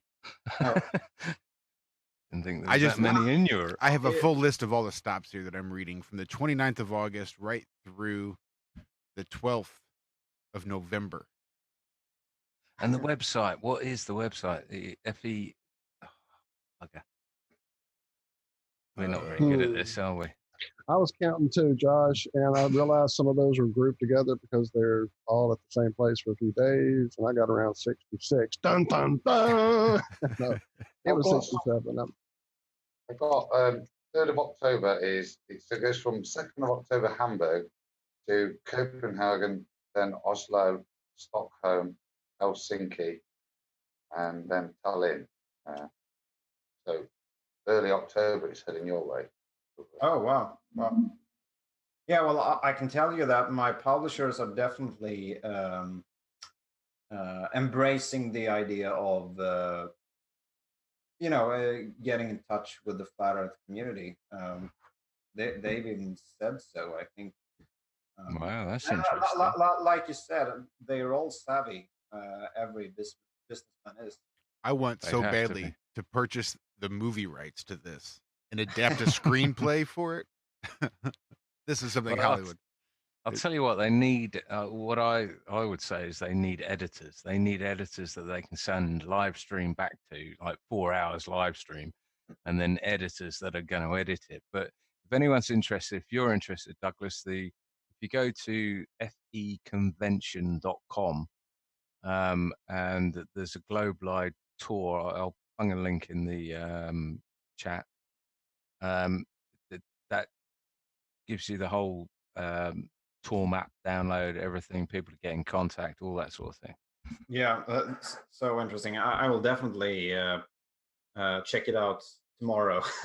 Yeah, it's getting late there. Yeah, but I will check it out. A brilliant idea, by the way. Before we get back to your book, Douglas, you're on it tonight. Although I had the same one with Douglas trying to pimp that bus for him there. But you mentioned the Flat Earth FC. I've emailed them in a quiet moment here, and also got the guy's WhatsApp. So I've just sent him a WhatsApp with a dodgy Google Translate version in Spanish. So I'll give you all an update next week. Hopefully, we should. Hopefully they would come back with some sort of graphic that included a football that was just deflated. Flat. Nice. You're talking about the Flat Earth football team, right? Yeah, even I heard about that, and I heard about it not from a conspiracy channel, but I'm a huge football fan, and it was recommended to me in a mainstream football channel. So, what's your team, Douglas? Come on, If you put My team in England. no, home team. Home team? You mean in Sweden? Yeah. It's a team called AIK. AIK. Yeah. I'm a Sad Forest fan here, mate. I was. What's your team in England? Because everyone's got one, apparently. I like Everton. Good man. No glory hunting there. No, I like their jerseys and their emblems. Good toffee, yeah. Yeah, toffee. So anyway, Douglas, back to the book. Is there any other tidbits you can give us from the book that are not in the 2 chapters, etc.? Oh, of course there is. Of course there are. But the question is, how much more should I spoil? I mean, I already, which I'm not going to say here again, but I did spoil you guys the ending 2 days ago. What more tidbits? I want to be as vague as possible. Of course. Okay, I thought of one right now. Do you guys remember the whole "there are no forests on flat Earth" video? Oh yeah. Oh yeah. Yeah. I have taken some inspiration from that video in a certain chapter towards the end. So much. Yeah. I want to be as vague as possible. That's all right. That's all right. Why Antarctica rather than the Arctic, being from Sweden? Do you think there's nothing up there, or? Well, do you think there is something up there? From Well, what I've gathered, people only think that Mount Meru is up there or something. Only? Well, Only Meru? Only, that's all. But what do you think is of interest up there? Well, I'll wait to answer that after the second book, maybe. How many books have you got planned? Right now, just the second, maybe a third. I haven't decided yet. But I mean, yeah, it's definitely Antarctica all the way. I'll tell you, I love the fact that you mentioned Jarl Anderhoy. Yeah. Because he's a person not many people have heard of, but for all the ballers out there that are saying, "We'll just get a boat and go down there and just go," then they need to look into Jarl Anderhoy's experiences so far. Incredible. But yeah, I'm so glad you mentioned him, because I've reached out to him numerous times on Twitter. I'd love to get an interview with him. I'd love to get him on the show, and find out really. And for those who don't know who Jarl Anderhoy is, maybe you could tell us a bit more, Douglas. I don't actually know a whole deal about him. It was just one of those small tidbits that I picked that I wanted to include when I was trying to basically build a case that Antarctica is this mystical place that is being protected. Definitely, I've researched other people way more than Anderhoy, so I can't offer that much more. That's okay. He's I'm not sure where he's from, actually. Is he? He's from Norway. Norway, yeah. And he has taken a sailboat down to Antarctica, and was met by some sort of unified force. Yeah. And as far as I know, him and his son went on to Antarctica, onto the ice shelf, and in the meantime, his yacht was sunk. I don't know if the families of his crew have ever found out what's going on. I know that Jarl Anderhoy is, I think, trying to start legal action as to what happened. It's a fascinating story either way. If no one's heard about it, then look up Jarl Ahoy. In the chapter, I write that his crew members died from hypothermia. And it's been so long since I remember I wrote this. Most of this I wrote in December 2017 in Swedish. So it's been a long time since I actually researched some of these things. So I have honestly forgotten. But from No, what I can relate to that with the same sort of stuff. I've written loads of crap on my blog that I don't even remember writing half the time. So yeah, I can understand with that. Carry on. From what I remember researching him, he's done several clandestine voyages that he's gotten in trouble with. So he seems to be a very rogue explorer who wants to basically get into trouble. That's one way of looking at it. I think he's the last of a very dying breed of people, of berserkers that are exactly what the flat earth people are calling for, is people to go and do this, and the ballers, quite frankly, to go and do this, to get in your boat and go down there and test it. The media has ravished him. Basically, they've made him out to be some sort of raging terrorist. But yeah, like I say, anyone interested, this guy is a living. Sorry, Karen. Yeah, sorry for interrupting. From what I could find, is he really though into alternative Earth theories? I just, from what I researched, I only found that he liked going places that were, a bit off the charts. Yeah, I'm not really sure. I don't know about the alternative research. I haven't seen. If you're saying, is he into conspiracies and that sort of thing, and flat Earth? No, I don't think so at all.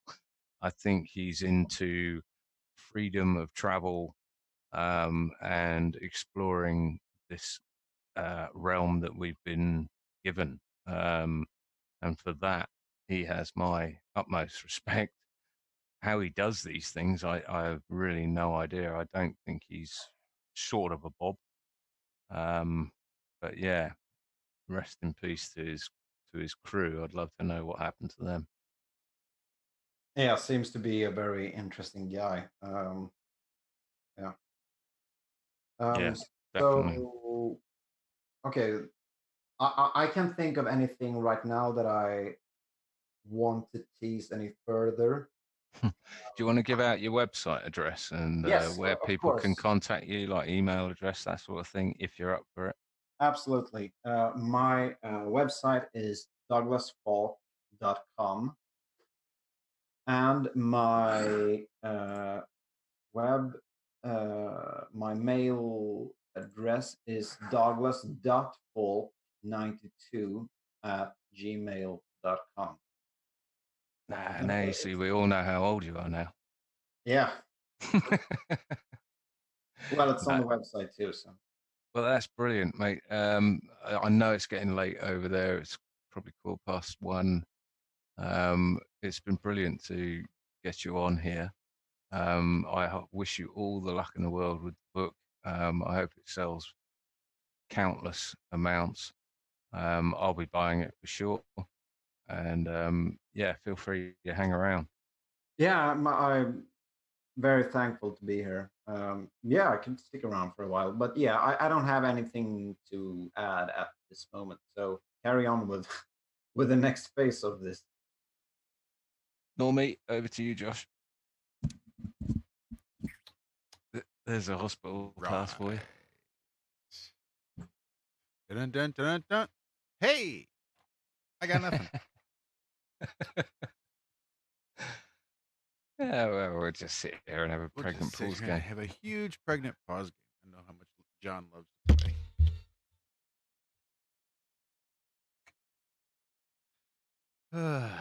I'm not going to talk first. Well, I don't want to sit here in dead silence. You just did. Not Hey, dead serious. Cammy.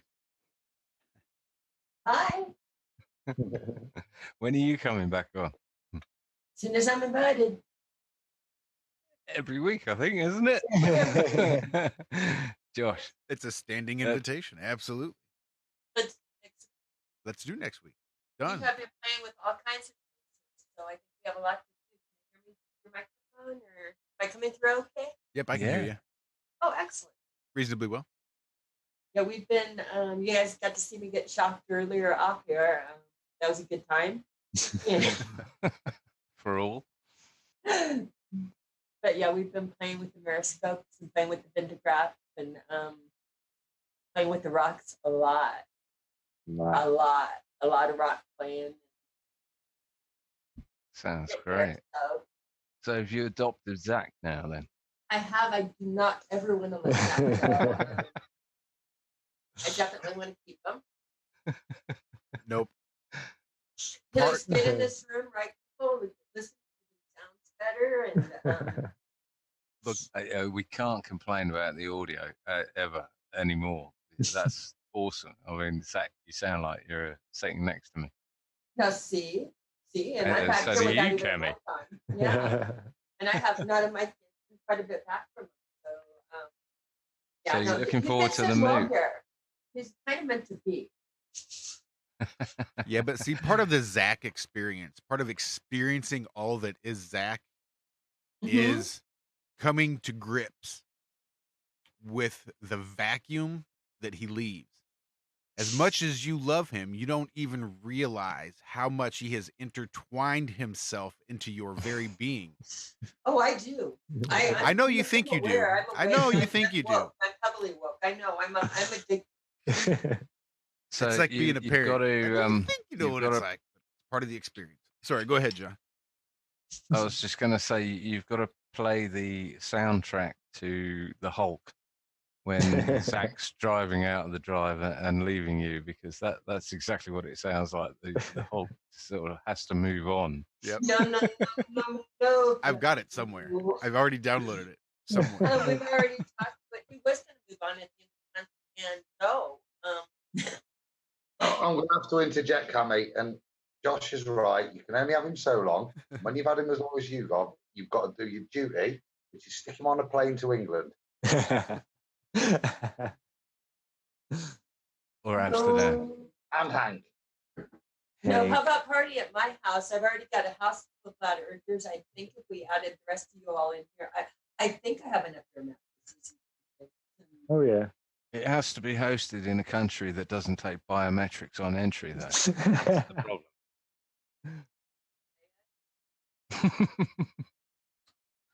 Maybe we could negotiate a special entry point into Hawaii for it. That would work. I'm a sport. I think we need some sort of floating city in the middle of the Atlantic or something. Some sort of plastic bottle city that we all live on. That we just. I think it's called Cabo. Cabo San Lucas. Expand, please. Warm sands, ocean, beach, island, Atlantic. Yeah. Oh, I thought you were talking about a plastic bottle city in the middle of an ocean somewhere. Oh no, not a plastic. No, just kind of Hawaii. That's in the Pacific. Did anyone see the guy who built his own? I don't know what you'd call it, a buoy off the coast of Vietnam, and it was like 25 miles off the coast, or 13 or whatever. It was out of economic zones, and he was trying to sell these buoys. It was like a 25. It was under different things, and they wanted it. They took them down. They raided it. I read that it did not work. They and the international waters, they went out. He was trying to go out into international waters and sell in that, not to be outside the grid. Yeah, right. And sell it to other people. They did not go for it, right? Well, they raided him. Reading about that. I think they labeled him as a terrorist to the state, exactly, or yeah. And they went after him. You're right, John. And this guy was set up. I mean, he just had. It was like a 25-foot diameter big buoy in the middle of international waters just outside of the border. Yeah, it was brilliant of him. And you're right, they labeled him terrorist.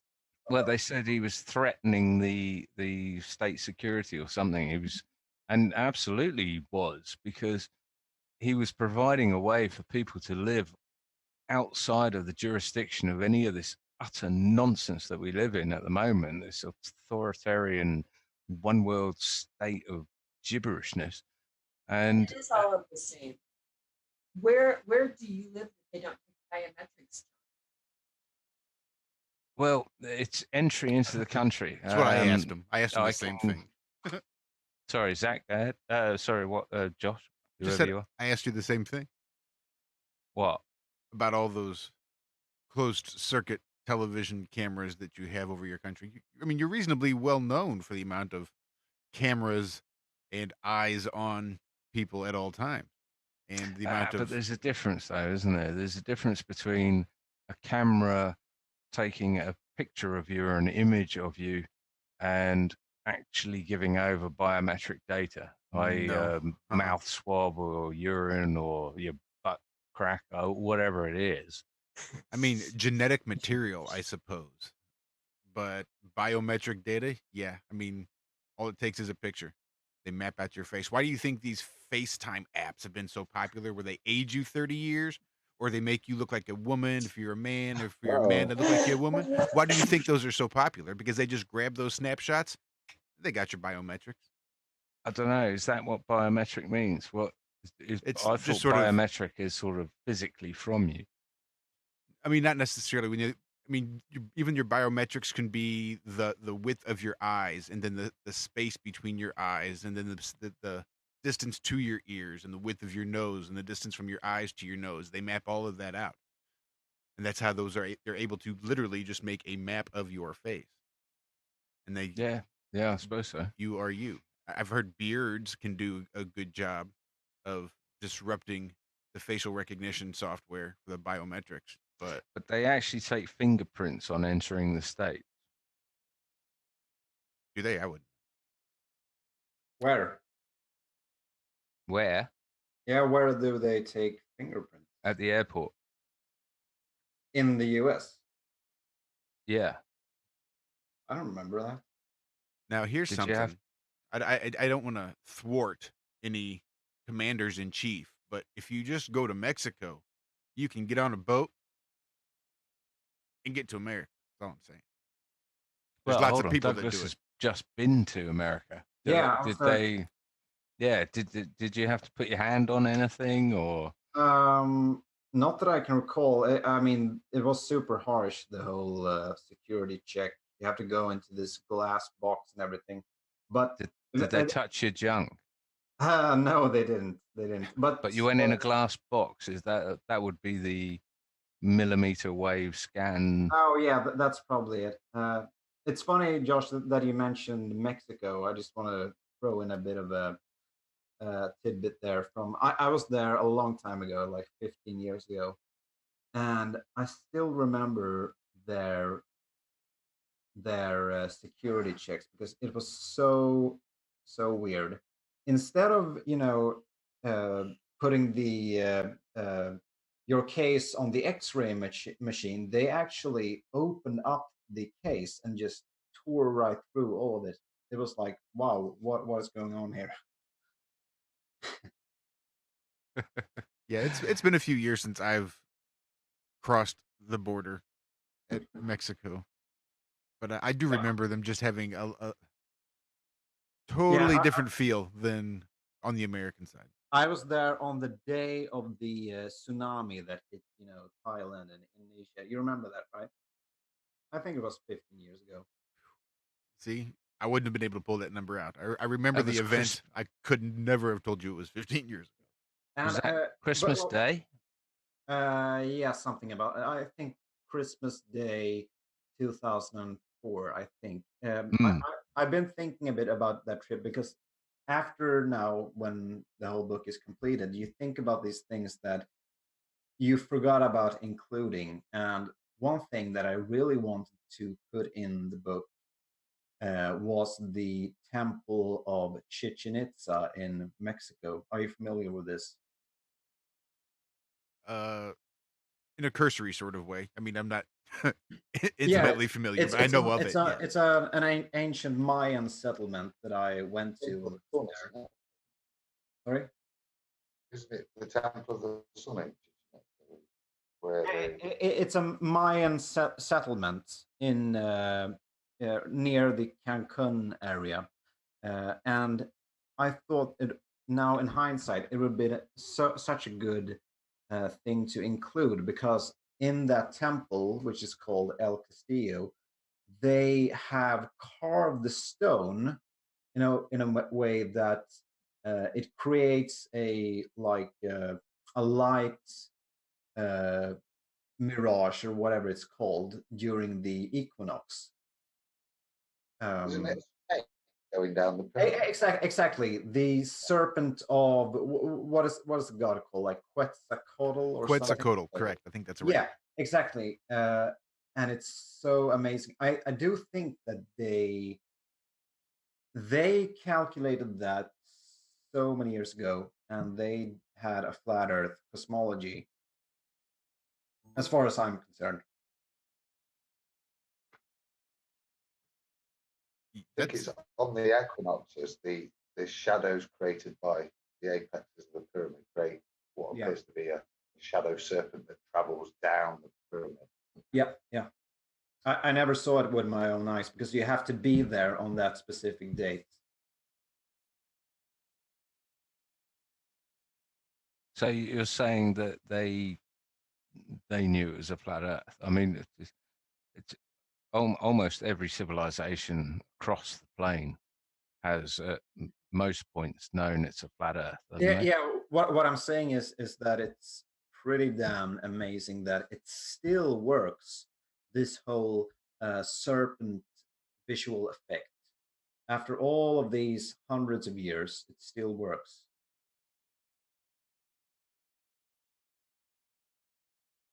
Explain that a tad more. The serpent visual effect, is that the serpent eating its tail sort of thing, or? Well, like I said, I've never seen it myself. I was just told about it when I was there, because it only happens on the equinox.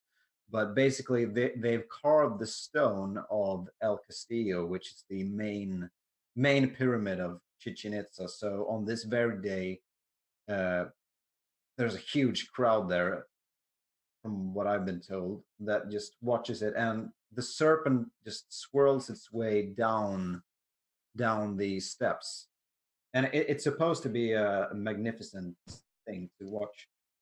Is it a straight line, or does it actually? Like I said, I've never actually seen it. I've only been. Oh, interesting. I'll have to look that up. Yeah, I may do as well and refresh my memory. It's a hard task, isn't it? Refreshing memories. It's like you said, you wrote this book so long ago. I bet you've read it so many times that yeah. It comes to a point where you just don't want to read it anymore.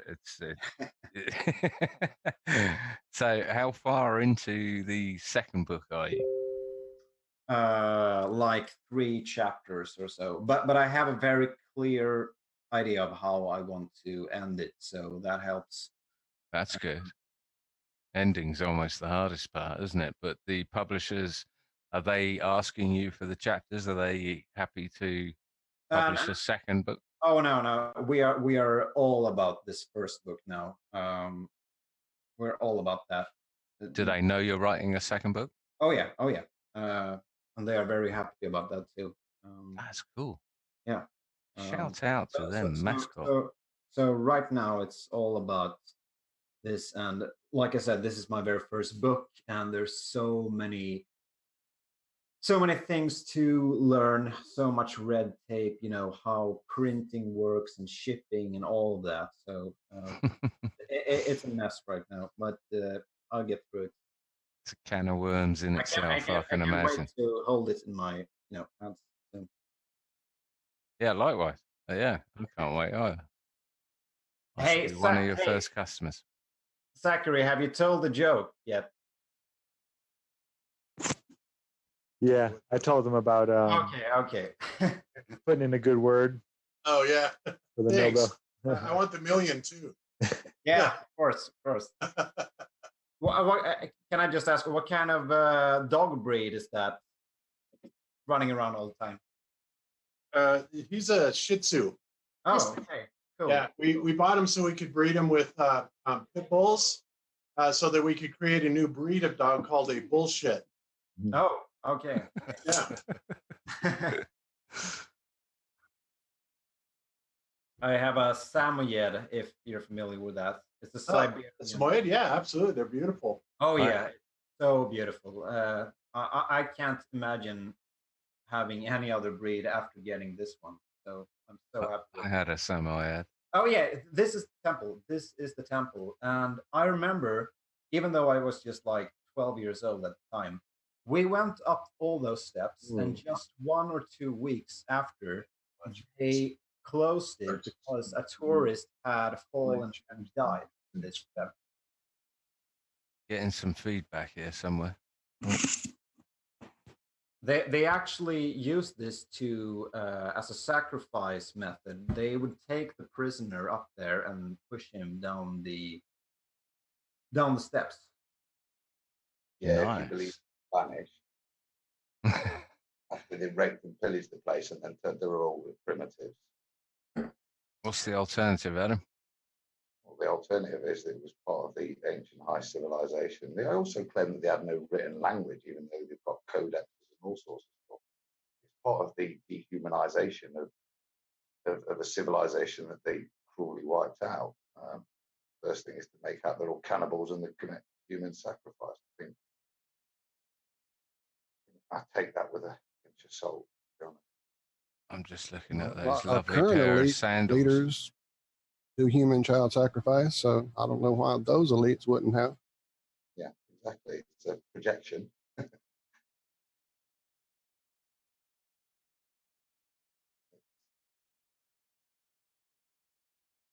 Where are you in the mud flood these days?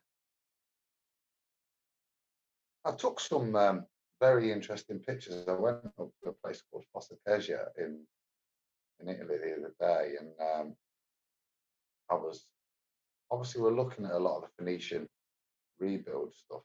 If you listen to mine, and it would appear the civilization of great brick builders existed before. So I was thinking it was quite interesting. There was 2 houses, very old looking houses.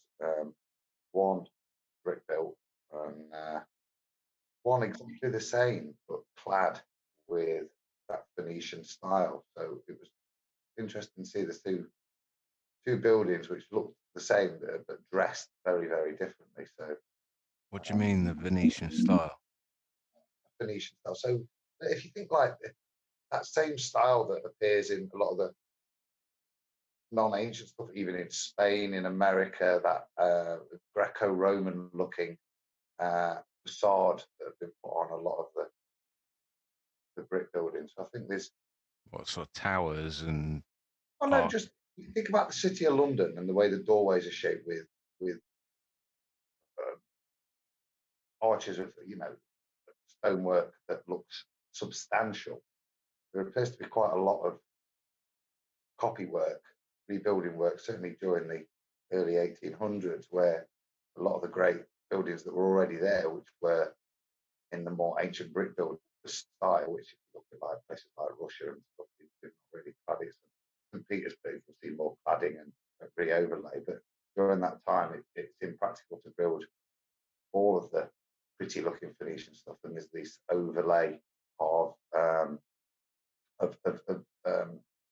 cladding work over the top. A lot of it you'll see replicated in, and it explains a lot of why there's a hell of a lot of plaster of Paris and the likes. There's some of the world's exhibitions, particularly in America, I think they use that trick quite heavily there to reclad a lot of the buildings. Yeah, I think of cladding. When I think of cladding, I think of like a covering, like maybe either plaster or even a wood covering or something. That's cladding. Yeah, exactly. But these 2 buildings, I'll dig the pictures out in the week, John, but these 2 buildings were virtually, identical. But one had just the solid exposed brickwork with very little rendering.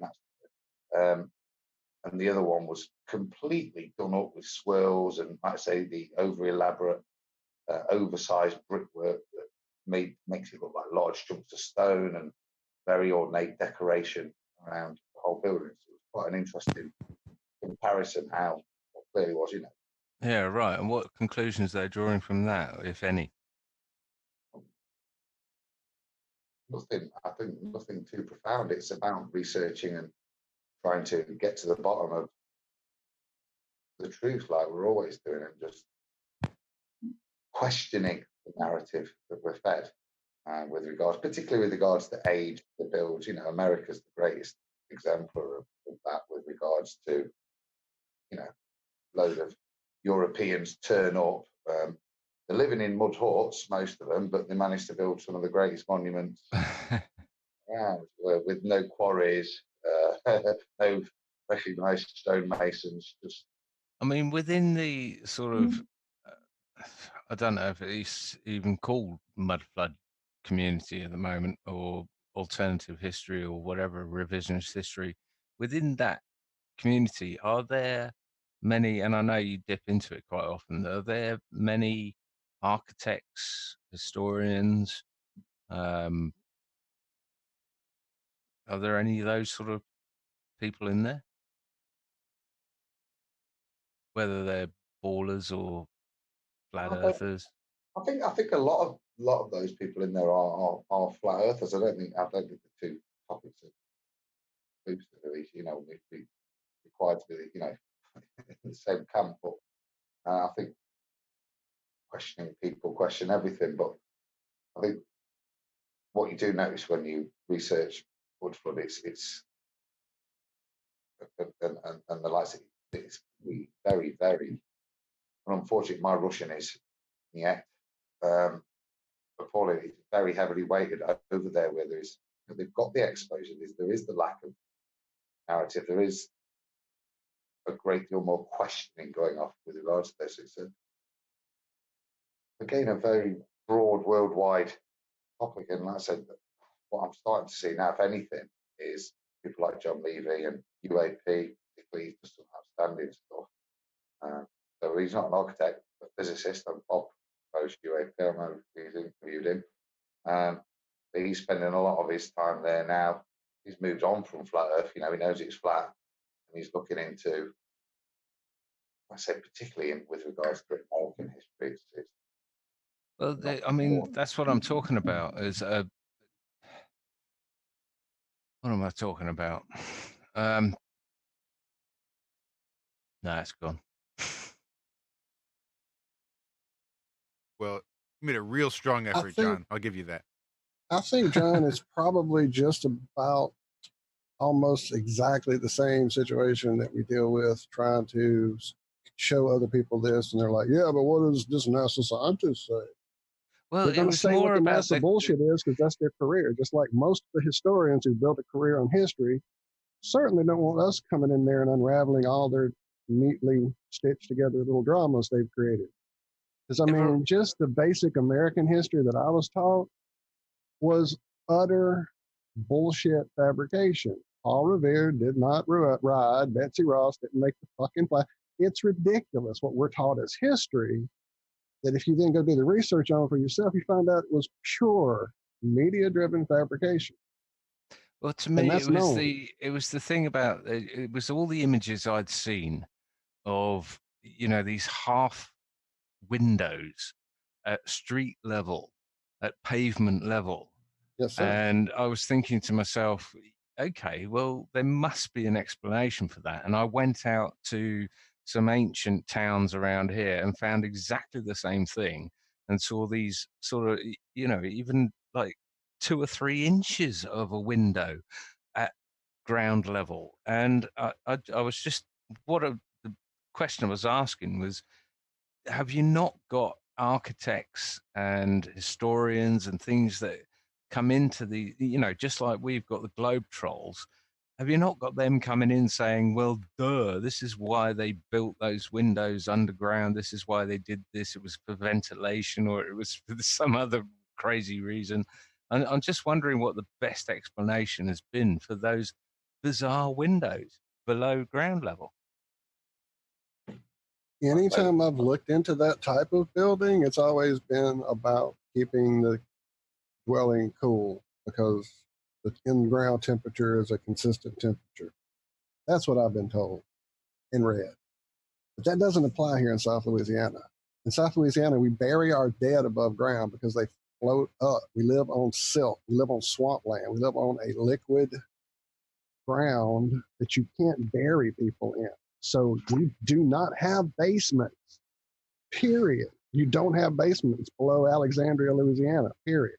And from any But I can point to 15 churches I've gone to that have that descending, gradually getting shorter windows going up the little hill incline. Because and even if don't that build was that way here. even if that was the explanation, I mean, we have things called vents. You don't build a window that's a foot tall. It's just ridiculous. I mean, yes, you could obviously. It could be a fad. Obviously, I don't. Well, think about it like it's this, just John. ridiculous. What if all the floors above that one had little 3-inch windows at the top? It'd be a pretty dark room, right? So you go down below in that other room and you take out all the windows, and now it's pitch black. How do you get light into a pitch black room? What's a quick, easy way to stick a grab some little rectangle window in there, don't you? Like they do in substations or whatever in London. Just in find the a place you underground could get bogs. sunlight, and you just poke a hole and get sunlight into that room.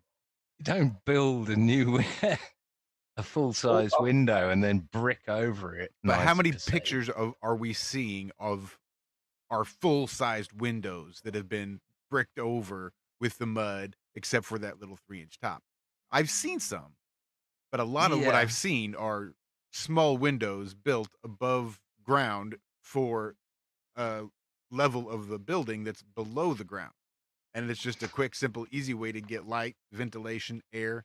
I mean, there's a lot of practical reasons you might do that. I can see how Except in they would Louisiana. do that. There is a mainstream explanation for that by the archaeologists. It's called the cultural layer. And the supposed explanation for that is over time, people kind of, the layer of dirt that builds upon the cobbled streets that were originally there gets so high that it's easier just to retarmac the pavement, apparently, and move your front door up to the first floor, build some steps up to it, and obviously just ignore the fact that downstairs is now flooding every time it rains. But that is the logical. It's called the cultural layer, I think. Cultural layer. You mean motherfuckers that don't want to sweep? Yeah. Gotcha. Meaning, They can't be asked to sweep, Josh, but they can be asked to rebuild the whole and relay the whole house inside because the roads come halfway up the first floor.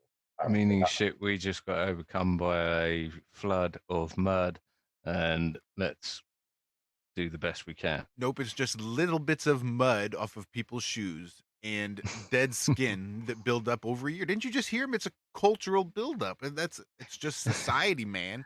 You're human beings. That's just the nature of it. Don't Yeah, I clean don't it. know what it. As I was saying, we don't have basements at all in Louisiana. This is about 40 minutes from me. I've walked around this church while playing Pokemon and looked at this setup where you go down under this 3 doors. Hello, classic 3 doors. You go down and there's a layer under here. And as you walk back, these windows gradually are getting shorter. There's another one. Where did I put another one that I personally walked? Well, it's the wrong side. Hang on. So, if they don't build that way in Louisiana, what exactly are we looking at? These churches have been here forever. Churches are built on ancient sites. There you go, That's- little brick builders. I'm trying to find the side view. This church is just excellent, but I can't find the side view of it.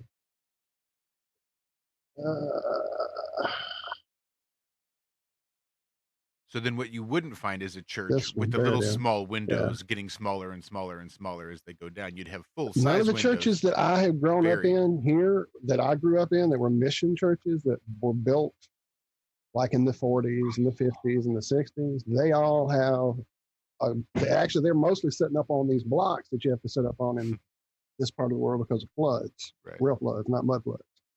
But this church also has it. I just can't get a good side view of it, but it's really short here. This one's really deep. Like it's barely windows, and as you get by these steps, they go to like just inches. If you can pull up a picture of the Mormon temple at Salt Lake City. But they wouldn't be built like that, though, right? If they've been there forever, they would be full-size windows under the ground. Is that what we're saying? And it's the just window, if you go inside, you'll see where it is a full-size window that's been either boarded up or bricked up. There, the setup is there. The windows are there on the inside. Gotcha. It's not just a little tiny window built like that. No. That reminds me of something I was going to say. What was I looking up? Mormon? Yeah, if you look up the Mormon temple. Temple? Okay. I think again it was John Levy that's done this one, but he's gone back beginning of the 1900s where they were doing some.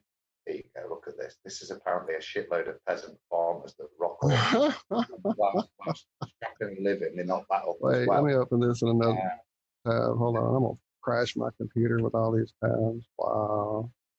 If you go back and research, there's let me close some of this stuff. I've got it. Explore, redoing the foundations. I think, but pictures that expose it show another floor underneath this with. Wait, so foundation, you say? Enormous masonry, enormous foundation blocks that also seem to have windows and doors blocked up. They've dug it out just to redo the foundations. Apparently, some old.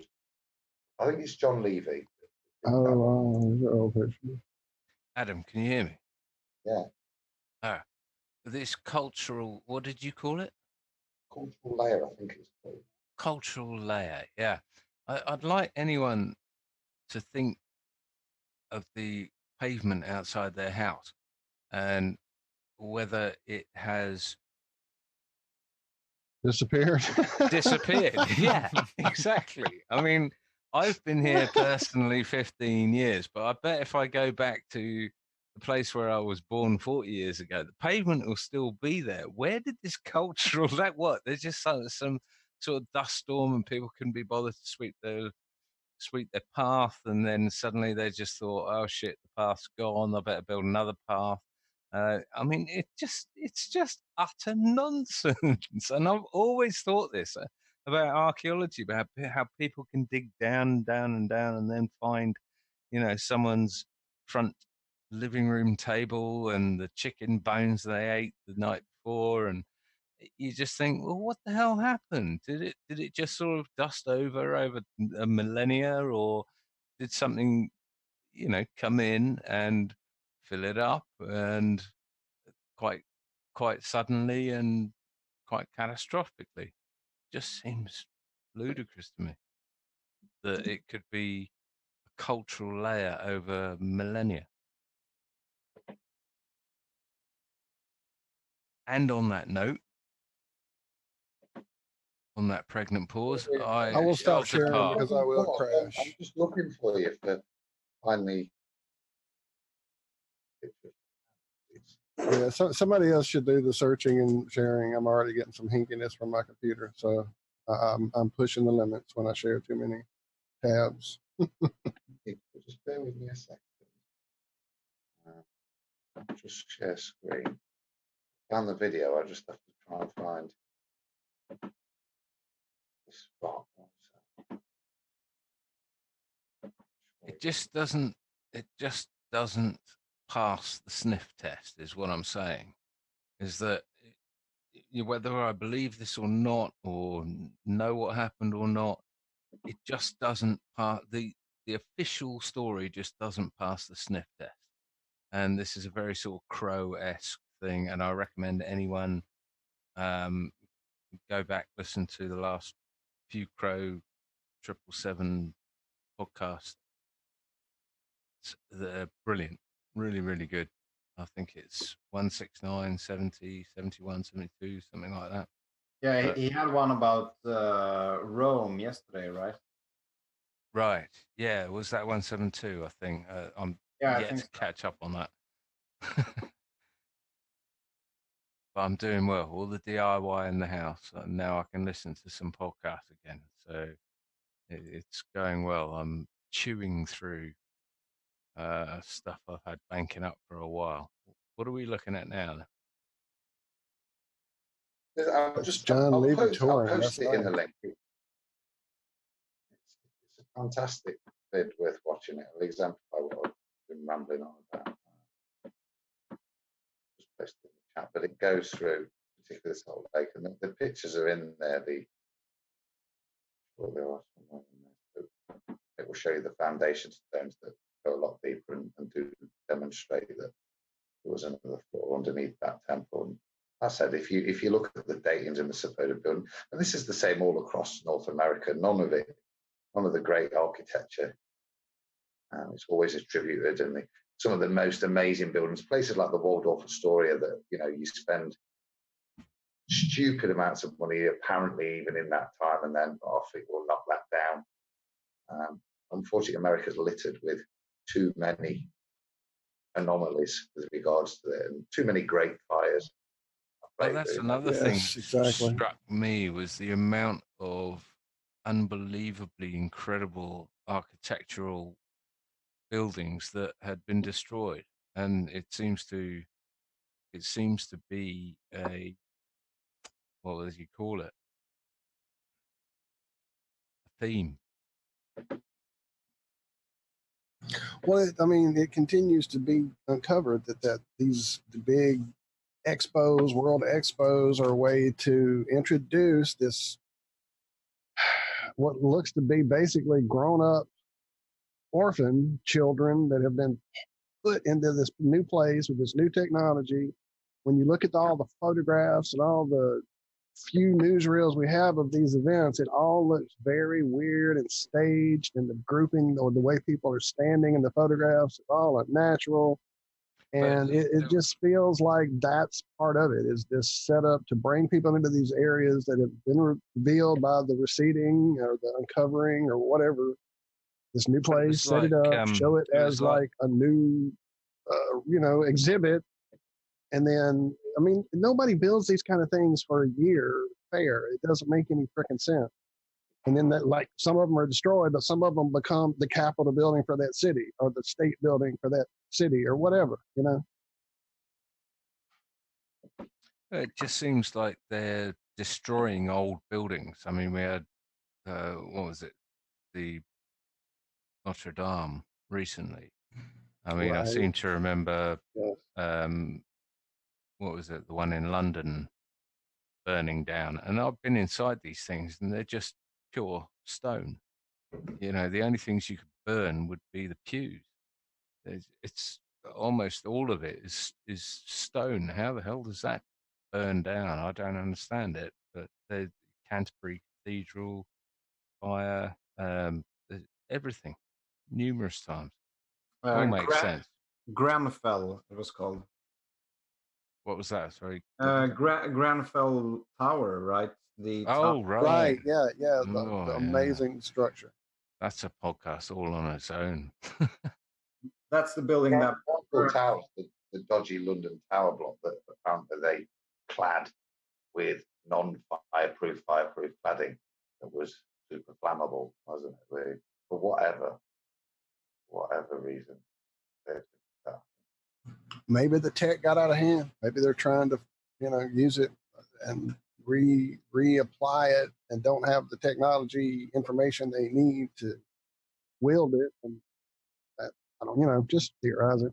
When you said tower, it reminded me of I'm sure you saw it, Adam, or you may not have, the recent, it was either John Levy or UAP put up, showing the Eiffel Tower, showing how the lights of the Eiffel Tower made the insignia of the tarot devil card or whatever, showing how there are replicas of the Eiffel Tower all over the freaking world, like literally in almost every major city. There's one, you don't even know it if you live there. Half the people don't know they exist, and they're very, very antiquitech.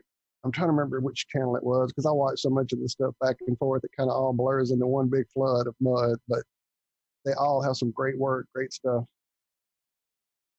And of course, Martin. Well, our buddy Martin is the king. He's the OG. Shout out. Oi, by the way, I saw him in chat earlier, and then I've left chat completely. Shout out to OD. Oops, I muted myself. There we go. Shout out to ODD in chat. I just saw as I get back. Glad to have you in chat. Hey, Zach, you got a chance to hang out with ODD a little bit, did you not? Yes, we did. We hung out at Goose Town Wednesday night. It was a good time. I was gonna say, It was a real good time. I saw he posted a picture and saw you there in the background sporting your Iron Realm Media t-shirt. That's right. Represent. Yeah, it was fun. So where can we get one of these Iron Realm Media t-shirts then for us non-realmers? Well, one of these particular t-shirts, I don't know. I think these are discontinued item. Yeah, those are collector's items. You got to be, you got to know a guy for those. Hey, you know, we had ODD on the show once, a couple years ago. We did. We would love to get ODD back on this show again. It was really a great show, and we should have kept that connection, but we just didn't. And No, I think ODD dropped off the page for a while there, but I think it's fantastic to see him back again. Absolutely great to see him back. I think it's about way past time that he came on and said hello again.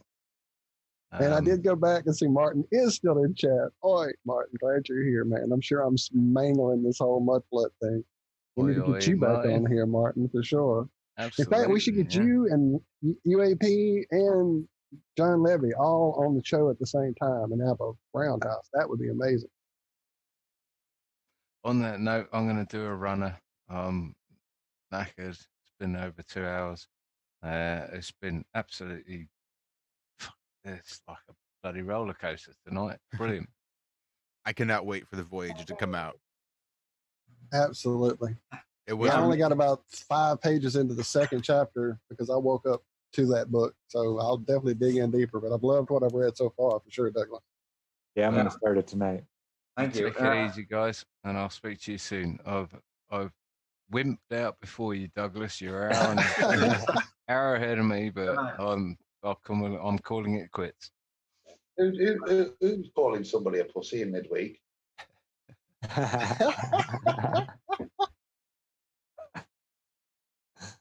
Douglas, Douglas, mate, it's been a pleasure listening to. I'm really looking forward to doing those first. Have fun on the beach with my book tomorrow. You'll really enjoy it. I really think it'd make a great screenplay. I could really see a lot of people, especially with a teaser, with the prologue, and just tease that up there, flash in a couple of present day stuff. I think you could really have something going there. I bags to play John. Josh, you know what? You need to turn that into a screenplay. I know. I've said it to Walt as much, but I don't know that I could afford the movie rights. Slap it to the back of a bus and add. I may throw something together. You never know. No, I just thought about something. Wouldn't it be hilarious if Universal bought the rights? That would be hilarious. You get what I mean, right? This is why I want to jump in early. Maybe if I can buy the rights for a nice cheap price, by the time Universal decides, hey, we need to buy the rights, who did buy these rights from? I can just raise my hand slowly. But I'm referring to their intro. You know, the globe. Ah. You know, so they would. It would be absolutely hilarious if they were to buy the rights to this. Would they then readjust their classic intro? I don't think so. Not after 100 years almost. Yeah. I can't imagine. Although that would be brilliantly ironic to see that roll in just before a shot of Admiral Byrd. Well, it's been a pleasure. So I'm going to bed too. Thank you so much for all your time, Douglas. It's been an absolute pleasure. Yes, Doug.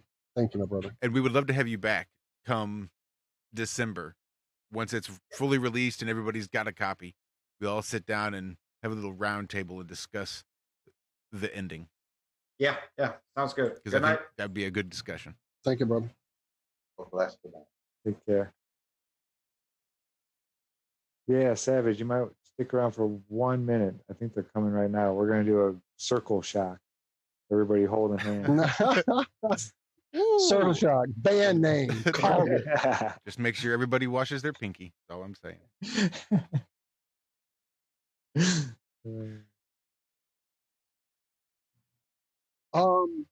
Damn it! I just had something. What was it? I have something right now. No, I did. It was like, damn it! Before Zach said that. John, blame it on me. All right. Don't know. It's gone. I dropped our email in chat. So for Martin, for ODD, drop us your easiest emails and we'll get with you. And anybody else in chat or listening, any great ideas, any great footage, any craziness you've caught in the sky, because man, of late the sun and moon are definitely acting up. So if you've caught anything interesting you want to share with us, get on here and let us know. Hey, you guys know Jaron, right? No. What's up, Jaron? No, he said. Just Jaron no. 2.0. Yeah. What up, Ace? Come on. I don't want to do this. He doesn't want to do this. He doesn't want to get shocked. Come here. Wait, are we doing the hand holding thing? Yeah, we're all going to get shocked. We're going to get Everybody shocked. shoot us a moment. Everybody at home, touch your computer screen or your TV screen. Reach out to your camera. You just have to. Shuffle across the floor in your socks first. Am I going to get the part that hurts the most? No, it doesn't hurt. Right, we're not on. Come here. Sorry. Yep. God, I'm scared. Touch it. Just touch it. I don't want to. Peer pressure. Just the tip. Just touch the tip. Just touch the tip. Yes, just touch the tip. Wow, just touch the tip. Yeah, you got it. Come on, you can do it. No. Here, you Here. finish the circle. Come on. Ah, I don't want to do this. This kid. I'm trying to get Thanks, Daddy. Wow, you are next level. Come on.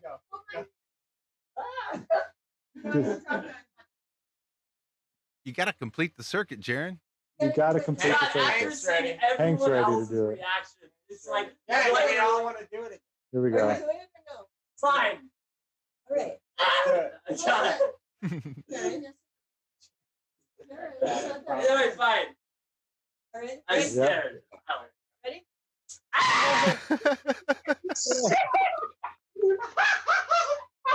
Oh, wow. Wow. I think that was stronger. Wow. That was awesome. Oh. Did they hear that? How did they hear that? Oh, I heard that. Yes, we heard that. Oh, man. That will get you.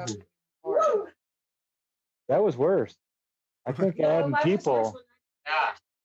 Or Capacitors. You're all capacitors. that was Zach's going to be laying in bed trying to go to sleep, just convulsing every 10, 15 minutes.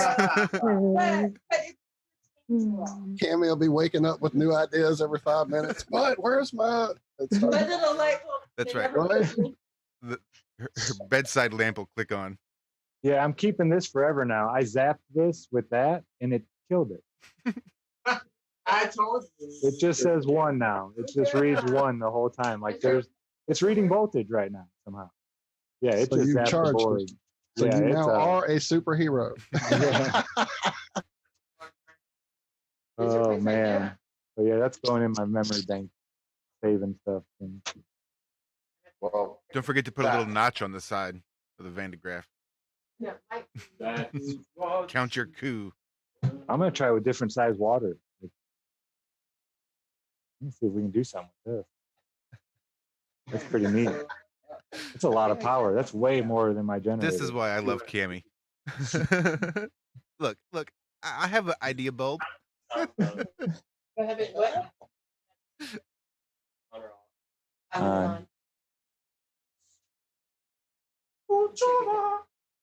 Bam.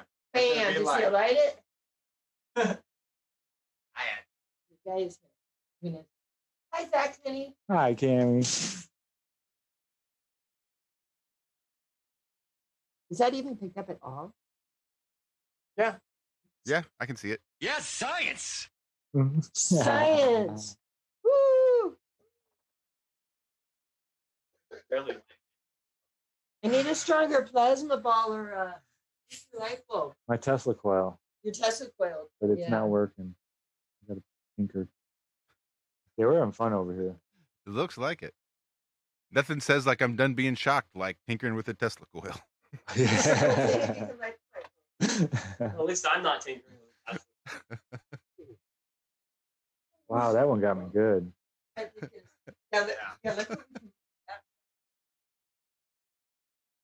You need to go outside with your shoes off, Zach. Take a little stroll. Make Yeah, sure I you do. I need to ground all this grounded out. electricity floating around in me. Yeah. Well, we got the grounding pads. Oh yeah. This guy made grounding pads that you just set your feet on or wherever it hurts, really, and just plug it into hook the ground up, on the plug on it your into the outlet. wall and wrap this thing around you, your wrist, and yeah, ground Really? it. That's Yeah, awesome. Awesome. I want to show one because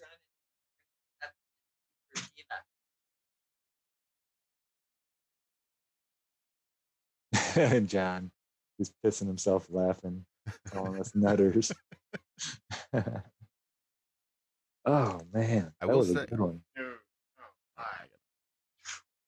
I thought it was worse than just doing it by myself. No, we're live.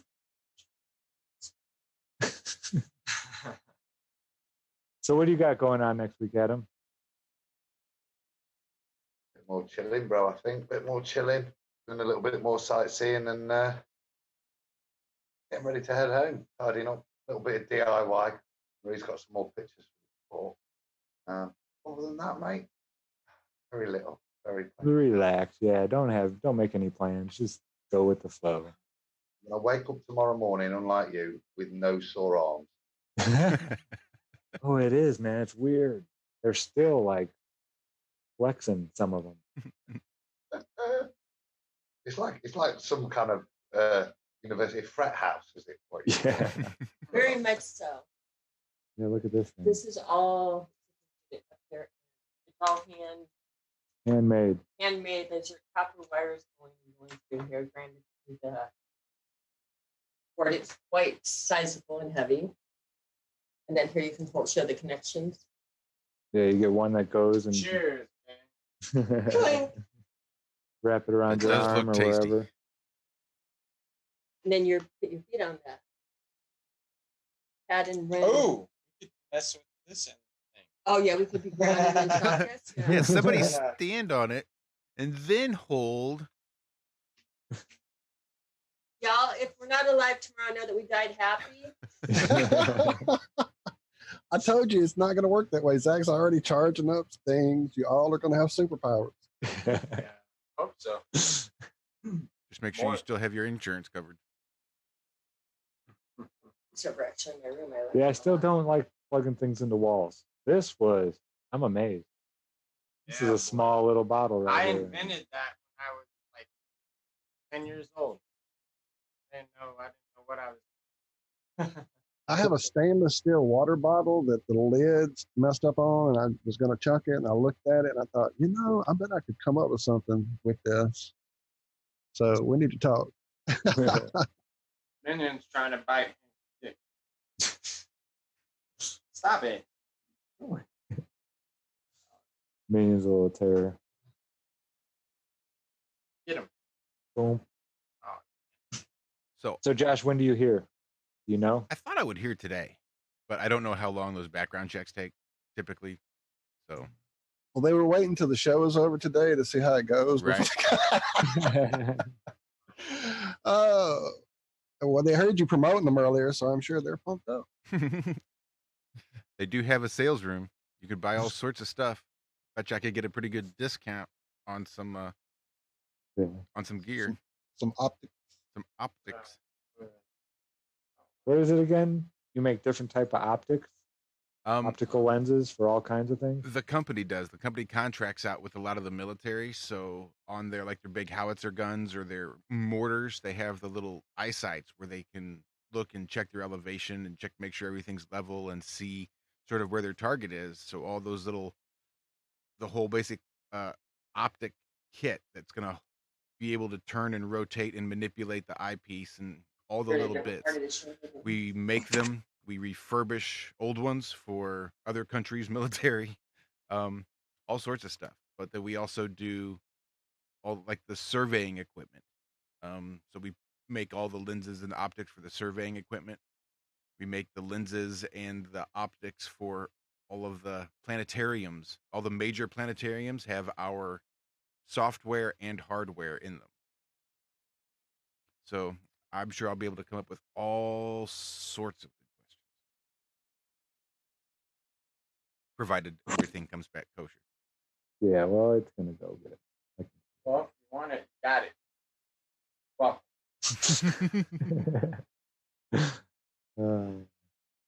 Good luck, bro. I mean- Fingers crossed for you. Thanks. Yeah. DavidIke.com. David Icke's got a website. People know that? David Icke? He's kind of a weird guy. He used to play some football or something. I don't know. Who the hell's David Icke? I love the David Icke channel. Before I got into David Icke's a great. Yep. He used to be one of my faves too. Jesus, when he first got out of football, a long time ago, like Yeah, 20 some odd years ago. Shell suit on. Oh, the same David Icke? Mm-hmm. Yeah. Football player? Well, he's got a little website. Apparently, there's a few other people that have heard of him too. But he's got a nice little website out there. But he has a new writer on board for his website, which I think is really cool. If you head on over to davidike.com, you can check out a couple of his articles. He's only 2 articles deep. That's how new of a writer he is. And I guess he's not like a staff writer necessarily, but I think there may be a possible future in it for him because he's doing really good. But Billy Ray Valentine has been writing articles for davidike.com. And you can head on over there and check out some of the cool stuff he's talking about. I think it was one of the shows we just did not too long ago for his 100th episode on Truth Frequency Radio, talking about some of the voice-to-skull technology that the people are coming out and governments are now admitting to using and having and operating. And it seems like there was what was that other article, Walter? You know what? I could probably just look it up. Heartbeats that will identify people. Talking about biometrics and registering biometrics. They will be able to identify each individual by their heartbeat. Robert Bassano. He was talking about that 4 years ago. He was helping develop that technology. Your Wi-Fi would pick up that electromagnetic frequency of your heart, which is more unique than a fingerprint. So anywhere that you're in Wi-Fi, essentially you could be tracked or whatever, as well as pick up the status of your health. So That's I think crazy. 5G will be able to. And if you think about it too, the when you go to the airport, the body scanner, that's millimeter wavelength technology. That's about the same. That's 5G. So essentially, they're going to be able to body scan you with your cell phone signal.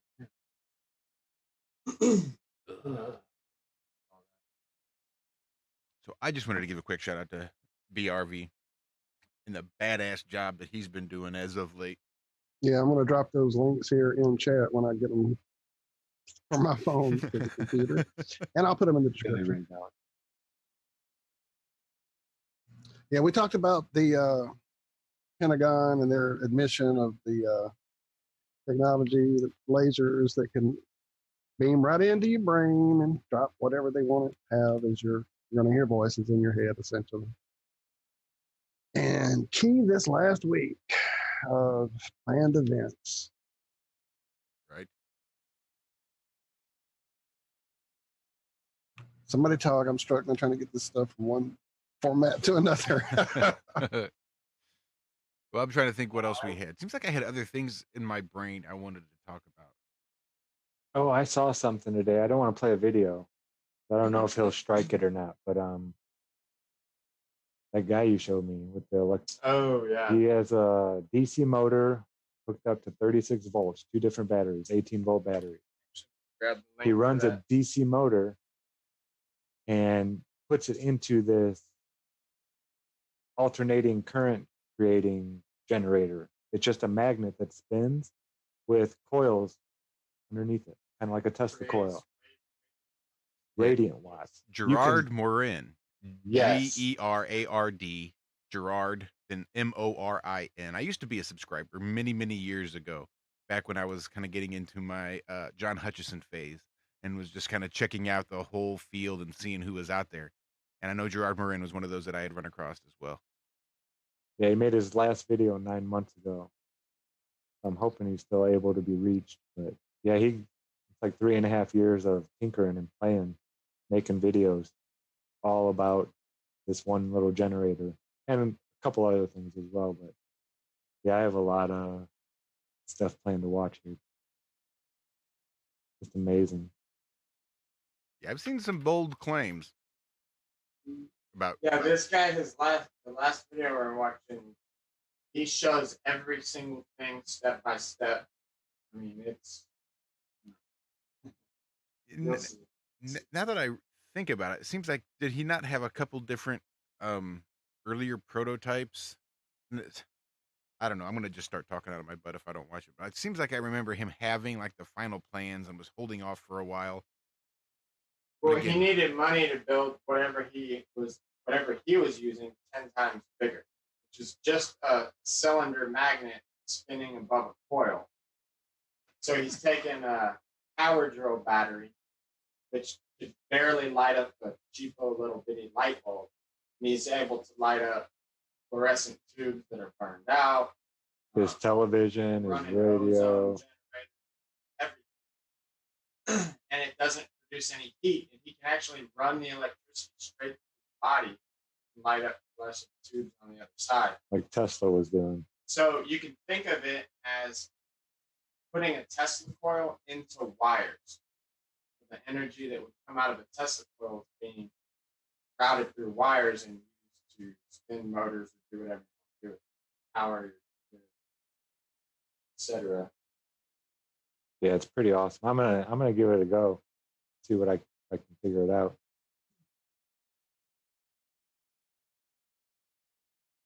That'd be super interesting. Well, since you guys are doing hands-on demonstrations, what all, I know Cammie is always fiddling and twiddling about with all kinds of, name it, ideas, drawings.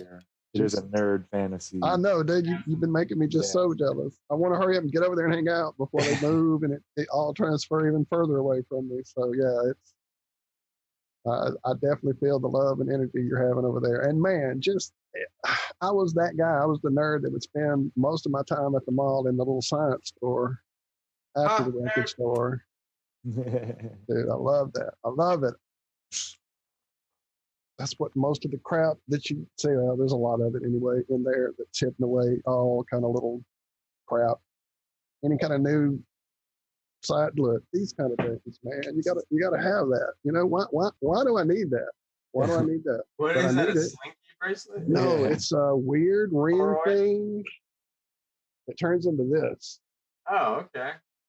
And once it turns into that, you see there's all kind of torus and torus field in it. But when it's like this, just some rings.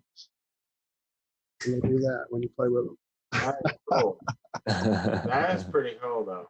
So any kind of little sign. That's like the fidget spinner 1.0. 1.0. I actually have one of those around here with a little magnet wheel. It's buried in all this crap. I don't know. Ask a 13-year-old what fidget spinner 1.0 is, and I think you'll have a different answer.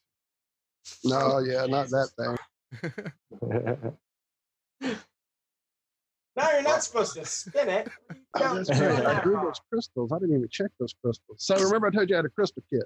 I do remember. Took the crystal kit, mixed it up, did it, and then when I set up the little drying container, I put one of my magnets under it, neodymium magnets under it to see how that would affect it. And it looks like it did. It looks like the iron parts or whatever metal parts are in this solution were drawn down because it's not a crystal that grew up. I'll go get it. Hang on. Before you go, well, I'm going to hit the stack, guys. It's been a pleasure this evening. I'll see you all again next week. Yeah, all right. In the middle. You enjoy yourself, Adam. That's right. Think of me when you're digging your toes in the sand. I'd sure appreciate it. I ain't seen the beach in a long time. Love you, man. One ball for you, mate. That'll do. God bless. Love you, Adam. Love you all. Peace. Love you. Give the fam our best.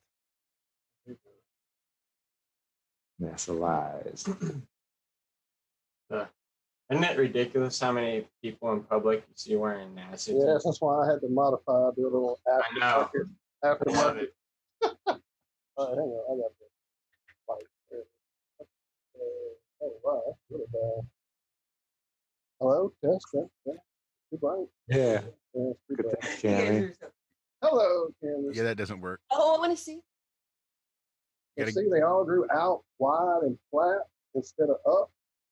No. Nice. Okay, so normally when you do one of these crystal things, the crystals grow up in the middle up I gotcha. Yeah, in all kind of directions. But because I put that magnet, it's all flattened out.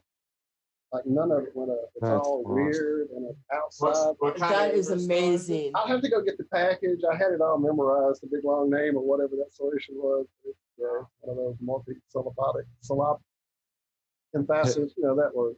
All right, hang on. Cupric sulfate? Is it copper based? It has to be because it definitely has. Yep, you're right. It's definitely coppery Yeah, it's material down there. cupric sulfate. It's like an acid, probably. Anyway, I took some close-ups with my magnetic. My magnifying lens. Give me a second. I'll show you this quick. Hang on. Let me turn this camera. The mic on.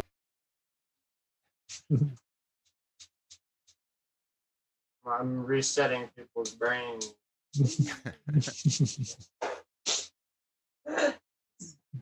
So some swamp gas reflected off of Venus, and that ended.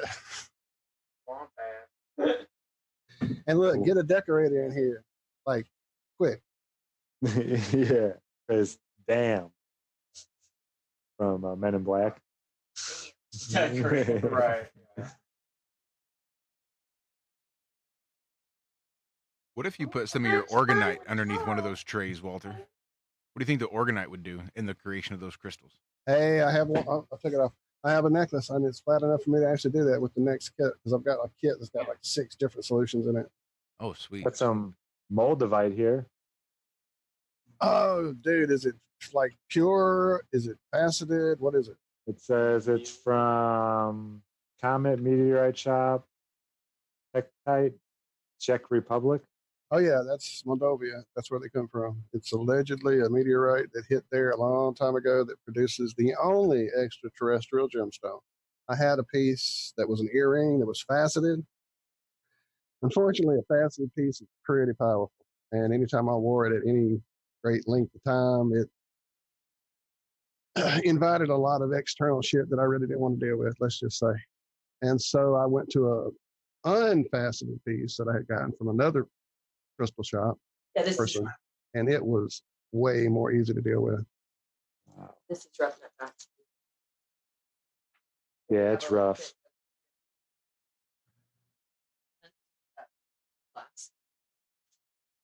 This one.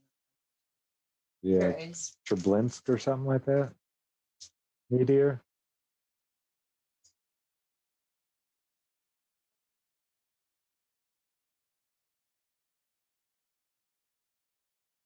Sure. Back it out just a hair. Right there. That's what she said.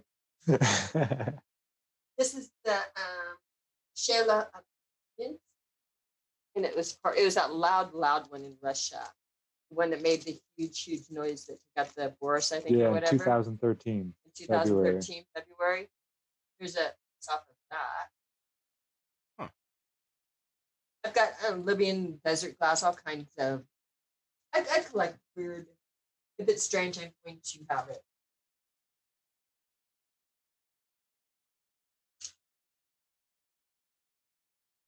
It's the Libyans.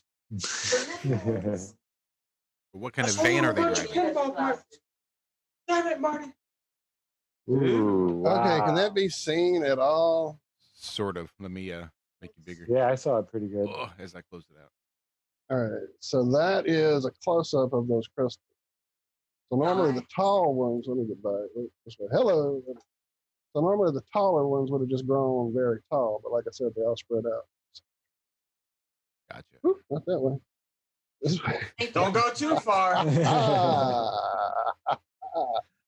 That was just from the internet. There's That's what that Walter was. playing with his Hey. original fidget spinner 1.0.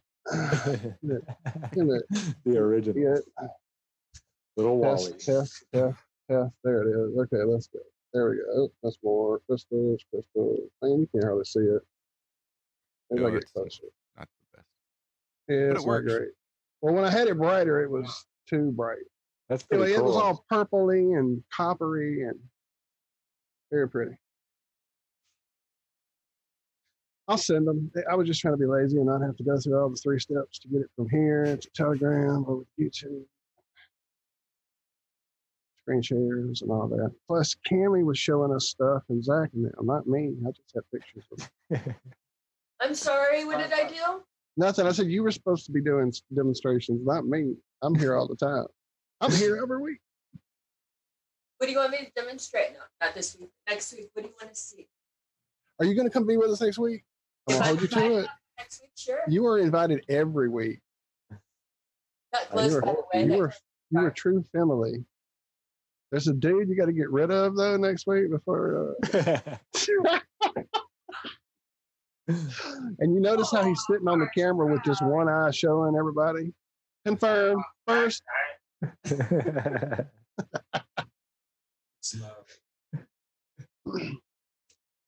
I let John Savage back into the call for some reason. Why did I let you back in, John? It's a good question. Dun, dun, dun. He's busted and don't want to admit it. Oh, I'm not going to play chicken, though. There's enough dead air already. Remember the word, Cesara. Cesara. Savanya. Man, I need to go watch that movie. It's been a long time, Cammie. Shout out to that movie, Eddie and the Cruisers. Eddie and the Cruisers, shout out. Meaningful pause. Makes it more meaningful. These are all planned. Exactly. Written right into my script. We want people to stop and think and Just ponder. like fate. You know, they're not going to let our Josh, are they going to like ban us from flat Earth now with like my house now that it seems to be a zoo? Did you want to come over, Josh? Hell yes. I'm crushing your head. I'm crushing. What? Want to get away from yeah?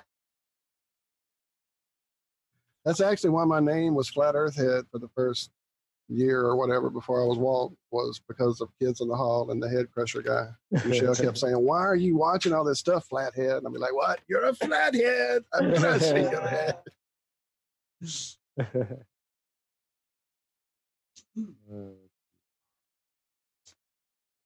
Well, I like your wall behind you. It's very, very.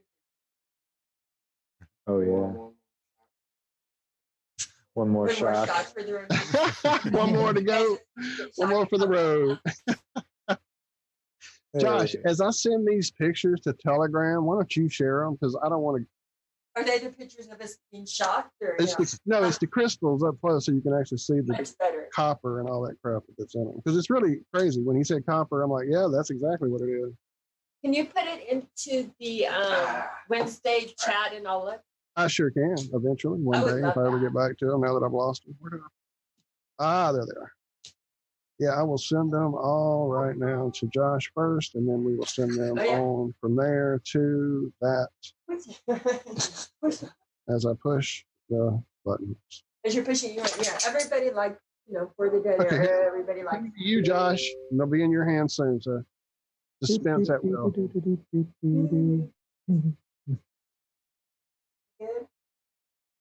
What's up, Minion? He is such a good boy too. He really is. Oh yeah. Loves Yeah. me. Oh, thank you. Giving kisses. Important. Thank you. Everything looks so. I'm frozen now. Is it frozen? No, Walt's just playing statue. I see his eyes moving. That's it. I'm playing catch up in chat. That's actually what I'm trying to do. How do you? I see Martin's still there. Martin, I did see that you sent the email. Thank you, sir. And I'm just now catching up to your messages in chat, Cammie. So I do understand now that all that Super show will be next week, apparently. I'm not going to spoil it. It'll be a super awesome surprise. How about that? Super awesome surprise. Only Shout the people out. in chat or watching the show right now are going to know the surprise. We're going to do a whole show of shock Cammy. Right? Right. Everybody bring your own, what's that bottle called again? Bring like little stun guns and you guys are crazy. And I don't know if it's All right, Josh, did you get the pictures in Telegram yet? Is Josh even here still? Did he leave? He fell. No, I'm here. Hello. I'm making sure I know how to get them Oh, that's shared right. You properly. couldn't screen share earlier. Anyway, I'm working couldn't on you? it. I got a back. I got it. I got the it, back bro. door. I got it, bro. No, I got it, bro. already started. Shout out to I got it, bro. and It's radio. over. You missed it. You missed your shot. I'm gonna share just my Telegram screen and see how that works. Wow, that did work. Hi, Travis. Wow, look at Ooh, that. nice. Oh man, there Bring it is. it up. All right, so those are the close-ups. Fine. Nice. Wow. And see, all this looks red in the picture, but it's really copper color. That's why I triggered onto it. And then there were these little weird things that were in there, and I was like wondering, okay, are those maybe fibers that fell Yeah. in the room? But they're surely weirdly long in relation to the, I mean, you can see them visually. It's like really long, weird fibers. I will look into on your fibers and look into it. Beautiful. Look at your platonic solids and the way it doesn't when you do the pillar and the work on the crystals. Keep that in mind on it. Okay, interesting. Wow, that one looks Keep really that crazy. on that show on what you just showed. What with it in the pillars that we'll get into when we build our layers that we were doing on a previous show. It's going to come out a lot like that.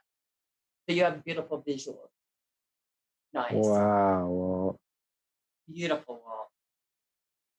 I love my little magnifying lens thing on my camera. It works really nicely. See, you can almost see that there's almost fibrous parts in some of these copper ones. Like right here, see, there's a tiny little fiber there inside that one. I don't know if you can see my pointer. I didn't turn it on, did I? Yeah, it's on. I see it. All right, cool. Let me go through one more, I think. Yeah, this is what was crazy, was under that shelf, like, these made like these weird octagonal like shaped shelves, and under it, all these were growing up like another about 2 or 3 centimeters back underneath. It was really neat looking. That's not weird at all. That's how those are growth patterns, and that when you look at stones and look at when you really start looking at rocks and minerals and how things grow, these are the growth markings. Meaning, again, I wish I could show you the whole thing in a picture so you could see the shape of how it all grew at once, but this is just the only way to see the close up. I'm used to working under microscope, so yeah, this is fabulous. I was looking at the fibrous inclusion. wow. Yeah, that one's awesome. Man, that's gorgeous. That is stunning. Oh, well, that was our picture for a show a couple days ago when we were talking about water bears on the moon. All right, let me go back to that one. Oh, that was awesome. That was WBOTM number 1. That's pretty. That thing shimmer. Yeah, that's got lots of nice colors there and back here. Just lots of color. We're very sloppy in our reproduction. And that one's awesome too. They're all pretty good. I love all magnifying that. There it is. So yeah, I don't know. Looks like the sky. Looks like stars. Are the moon inclusions that are inside the moon crystal? Yes. We're going to, when we blow up the moon, you're going to find several of your crystalline inclusions, including right here. You have a two-phase, which is doing right here on here. You can't see, but this is a You can draw. inclusion. Go to the view options. That's cool.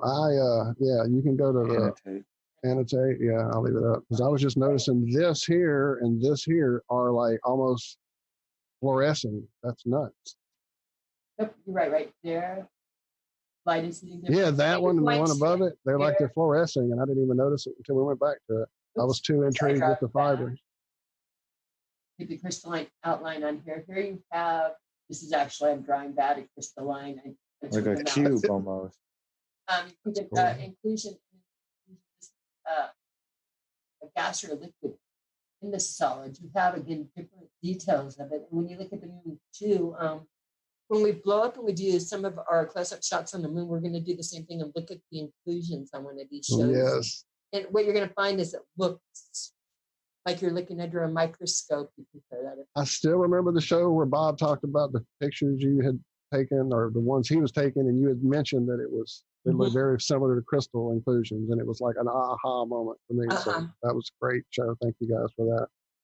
You're welcome, and we can get into that a lot more. I don't know. We have to decide what to do next week. There's so many areas to go. I know there's lots going on for everybody, but we definitely want to try to set up that kind of little hint show that I've dropped at you there in chat. That would be great.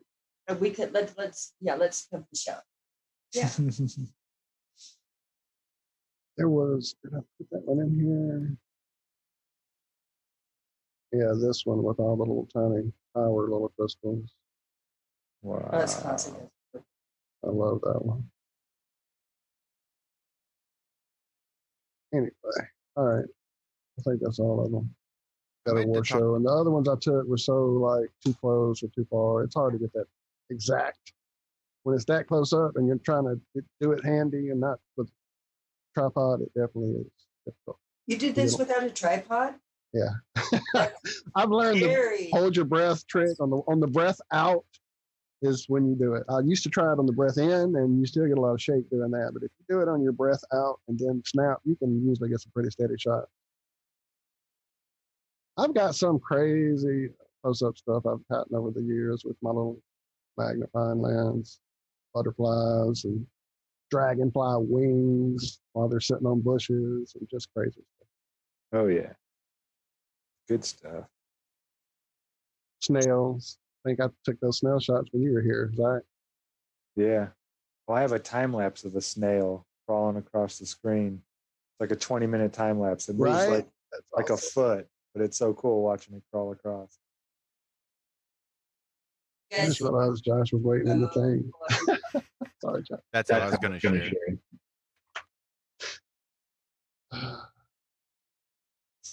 All right, let me start sharing before I crash everything. Oh, I'm liking this. Matching inclusions. You got up there and I'm matching inclusions with what I'm on my phone matching up. So bad.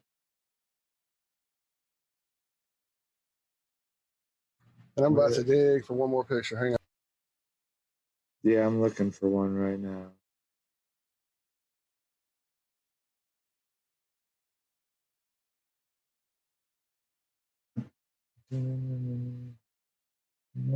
Somebody sing a song. I was. I'm not allowed to. Sorry. I was busy. What's your guitar? I was busy checking up on comments. Wow, that dude just took off. He was like into space. I heard it go. My mother told me to name out the words in public and not sing out loud. You just pretend. I'm sorry. So that's why I can't sing a song. If your own mother tells you not to sing in public, you know it's bad. But you got to just do it anyway. Sing like nobody's listening. Zach's heard me. He's like, no, honey, not the words. Nice to see. Is it me or has that always been creepy? I saw that on the wall somewhere. It said dance like nobody's watching. I always thought that was really weird. Yeah, it's kind of creepy. I mean, if it'd be one thing, dance because there's nobody watching. But I mean, dance like there's nobody watching is what the dude behind the corner whispers when he peers out with one eye like Ace does. Just peers out around the corner. Dance like nobody's watching. Like nobody's watching. As if dance as if I'm not here. Just go ahead and do your thing. Pretend I'm not here and dance. Dance, I say. But do it like I'm not here. Dance. Check this out. This is a snail in Adam A. McKenzie's backyard. Shout out A. McKenzie.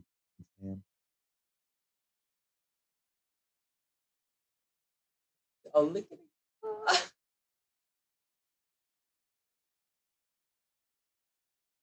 Ain't that crazy? Needs a nice little, oh no, Mr. Bill behind it. Yeah. Can you send me that, or is it in some format that you have to like No, I think I should be able to send it to you. It's a MOV Yeah, file. I want to use that in a video I'm making. Right, like probably I'll get it done this weekend. I hope. You should be able to use it. That's an MOV file. That's pretty normal. I'm gonna stop screen sharing Before you crash. Uh-huh. That's why it takes me Okay. 5 effing screens to try to do this. Okay, there we go. 4 in a phone. All right, one more turn. Hang on. Mama, don't take my cola crown.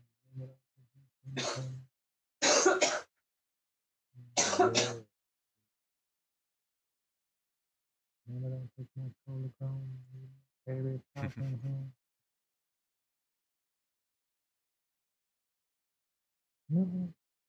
yeah, I'll send it to you right now, Walt. It's great. This is not my best snail. It was just the only one left on my phone at the moment. What's this? Please move this window away from the shared application. What does that mean? It means it's probably in the way.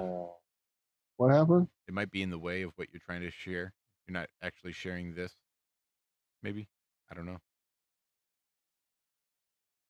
Or you have to, I don't know. There we go. Wow, that's a good one. Are y'all still live? Yeah. Oh, yeah. No, I'm not touching that thing. Tammy. No. Tammy's So yeah, this was a gotta say. dragonfly that apparently wasn't doing great. After I took a few pictures, I wound up taking him over and putting him under a bush because he looked like he got either wet or too hot or something. He wasn't doing a lot that day. But this one was. He just landed, and I just crept up. Well, that sounds creepy. I crept up on him really slow and was able to get a few shots from that angle. Land on this twig like nobody's You're watching. so stupid. That's awesome.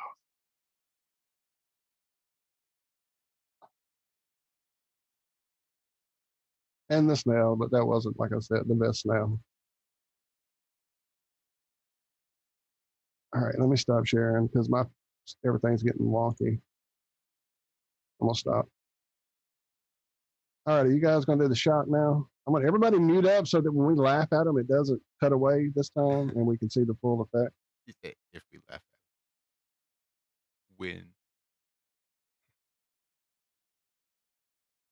Are they doing it? Are they charging up? Hey, what you got going on tonight? Actually, I'm probably going to spend a couple of hours after this talking to James True. It may not be a recorded show. We just may be hanging out, but he and I haven't talked for a few days. We had just been doing that kind of regularly, so I'll probably spend some time talking to him. If it gets interesting, we'll definitely pop live on his channel, most probably. I've also been trying to figure out how to multi-do that on my channel, and I guess what I'll do is just put my phone off and angle it. I don't know. I guess I could learn OBS too, huh? We need you in the call at some point, Josh, because you're the Zoom OBS king. So there you go. That's what you do. Log into Iron Realm. I was going to say, I was planning to go live as well. Are you? Well, let's do that. I was going to say, but if you wanted to, you could go live on Zoom with James. James could stream it through on his end. Or does he use OBS? Do you know? See, no, that's what he's trying to figure out is all that. That's why he's now checking it out with me, and I'm trying to give him the little bit I know. It's like I'm really more the making the videos, not really the live production. I'm post-production. So he's looking at it himself. He got his little Zoom app going. So I think he's just trying it right now, and he'll probably wind up either getting the one we have or the next step up or whatever. What's he using to go live with now? Do you know? I just think he's just going straight with his phone there on his phone or whatever he's got there, device. Yeah. I'm not really sure. He's got a mic, so he might have like a laptop. He might have something better than that because he's set up right better than that. Yeah. Well, after the show, we'll talk to him. We'll get him on here and talk. That's good. I've got the whole house to myself this weekend. Me too. Shell just left to go to her sister's. We're going to spend the night. We're going to go do the garage sales in the morning. I'll meet him later. And some kind of festival we're going to go attend. We had a whole bunch of space lettuce that we didn't get to because we had definitely so many We had Well, Brian. after this, give me a few minutes to go grab some grub and drop a line to James, and we'll bug you people again.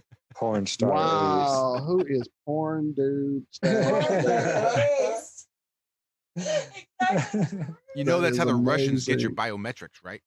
That is amazing. Oh, beautiful. So amazing.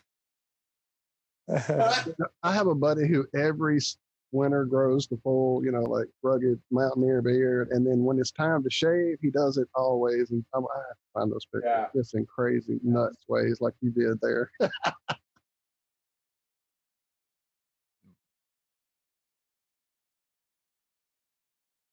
I was thinking maybe I'd go live after this. We'd shut this down, give it a few minutes. I'd maybe grab something to munch, just enough time to reset, open up the flat line, maybe talk a little bit of the space lettuce that we missed this That's morning. cool. That's cool. See who calls. See what who happens. calls. I know. Tammy's going one more time on the Shockaroo. I'm ready. Ready? Like I said, when y'all are ready, everybody mute up for them so we don't laugh at it and mess it up. All right. We need to stop Tammy? sharing first. I know that was you, Ace. No. I'm not. Oh, I'm not doing it. I've done it. Oh my God, are y'all scared? I'm All not right, scared. I've done whatever. it. I've done Screw it. you. Just do the shocker on yourself, Ace. Ace, honey, was you, darling? Yeah, I've done it. You're in the chair. I want to see it. Front chair, in the chair. Yeah, in the chair. Do it so everybody can see. Come on.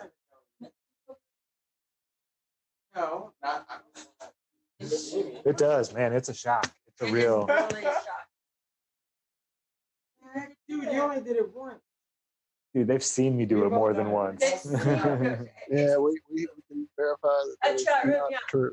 Who would you guys like to see shocked Yeah, in the let's chair? let's put a vote. Vote on this. All right. Where's Bobo at? I want to see him get on some of that. Dude, Bob is the biggest baby.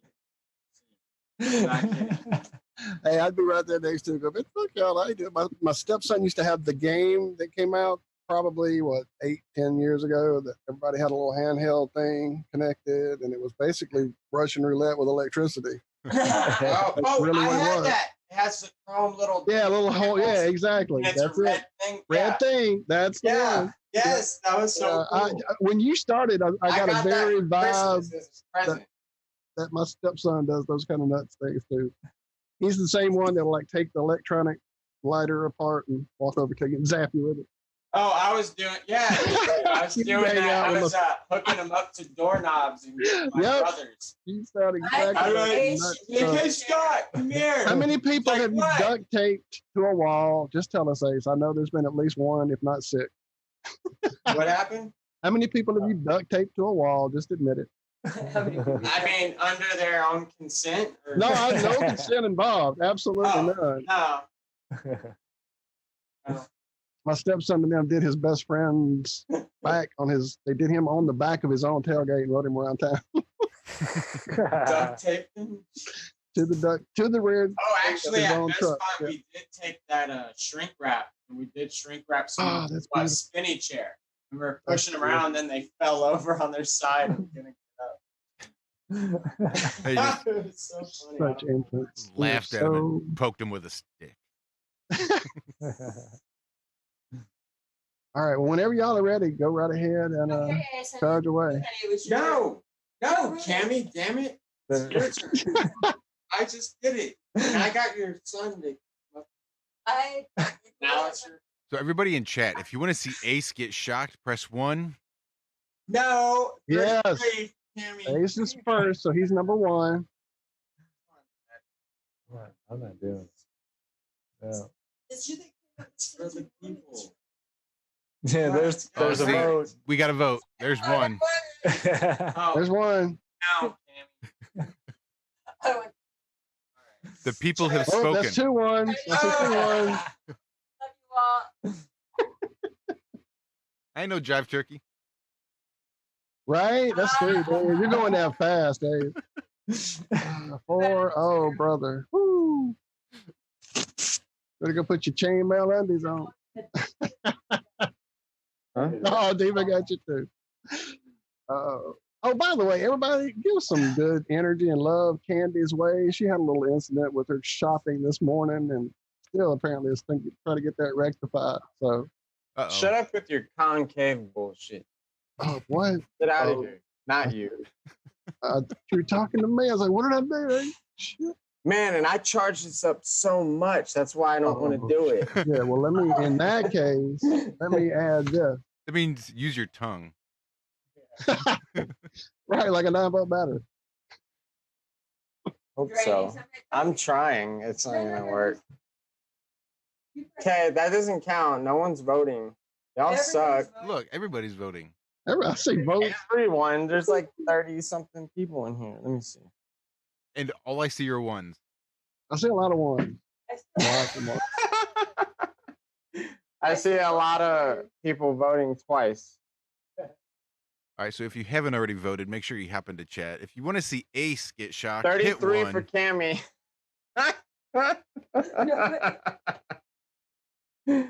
All right. Fuck it. That's the spirit, Ace. All right. Let's watch Instant Shot. It's party. Y'all don't even understand what this thing is. Like, I mean, my God. It is it's gotta be 1,000,000 volts static electricity. Oh, we hear Easy. it, man. It's All right. nuts. You know nuts. what Jack Burton would say at a time like this? All right. I do indeed. I'm gonna listen to your old buddy Jack Burton too. All right. Everybody mute up so we can hear it. Oh, I gotta make sure I get. Oops, sorry if that's loud. There we go. Make sure we're good.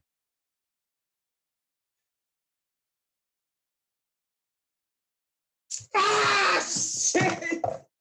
Damn it! Oh,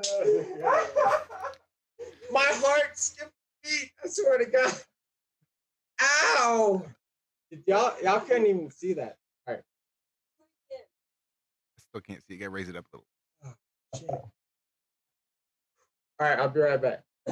All I can picture are little ancient Egyptian policemen walking around the giant pyramid with these tasers in their hand, ready to tase any unruly Jewish slaves. This is how they got the pyramid built, with tasers.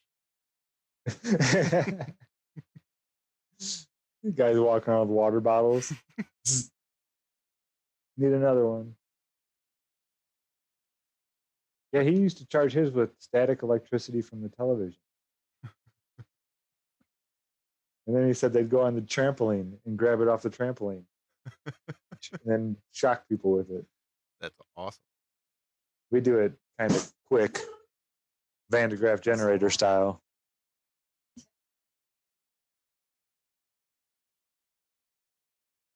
All right, so we're gonna have to see this part.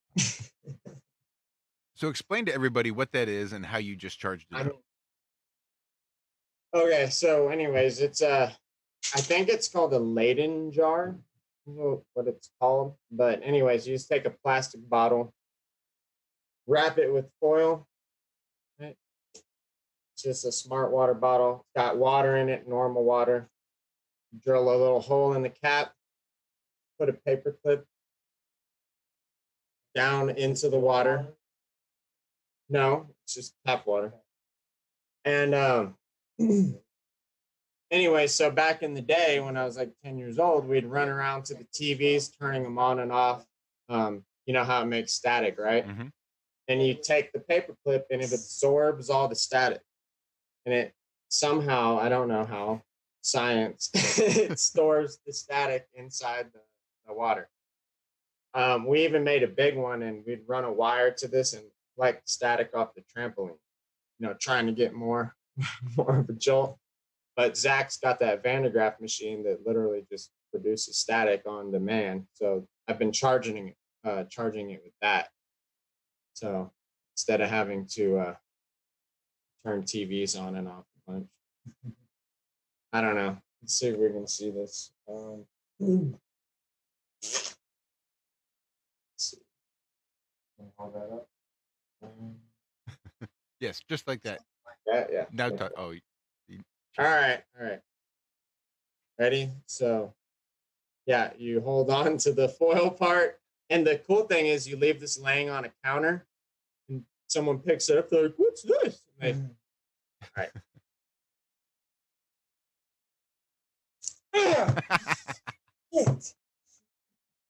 I absolutely I don't know saw if you that. can see the spark or not. I saw it. It was definitely a blue spark. Okay, yeah. Earlier, dude, a literal lightning bolt shot up in his Zach. He was the first victim. We all saw it, dude. It was, yeah. It was. I think you could smell ozone after that too. But, all right, that was fun. Was that it, fellas? We're gonna wrap it. Yeah, you're going live, aren't you, Josh? Yeah, I think here in a little bit I will. I might have to grab something to eat myself. Yeah, I was going to suggest a little bit of a grub, and then maybe pop in about 8:30 or so. Yeah, that should work. I did want to grab my guitar and jam a minute though. Shit, because I don't have a lot of time when I can crank it up like I need to. And Michelle's not home, so I may do that for 10 minutes. I'm trying to keep myself frisky. I may even pop it on and crank it up live. Who knows? I won't, because I'm not good. That's why I practice a lot.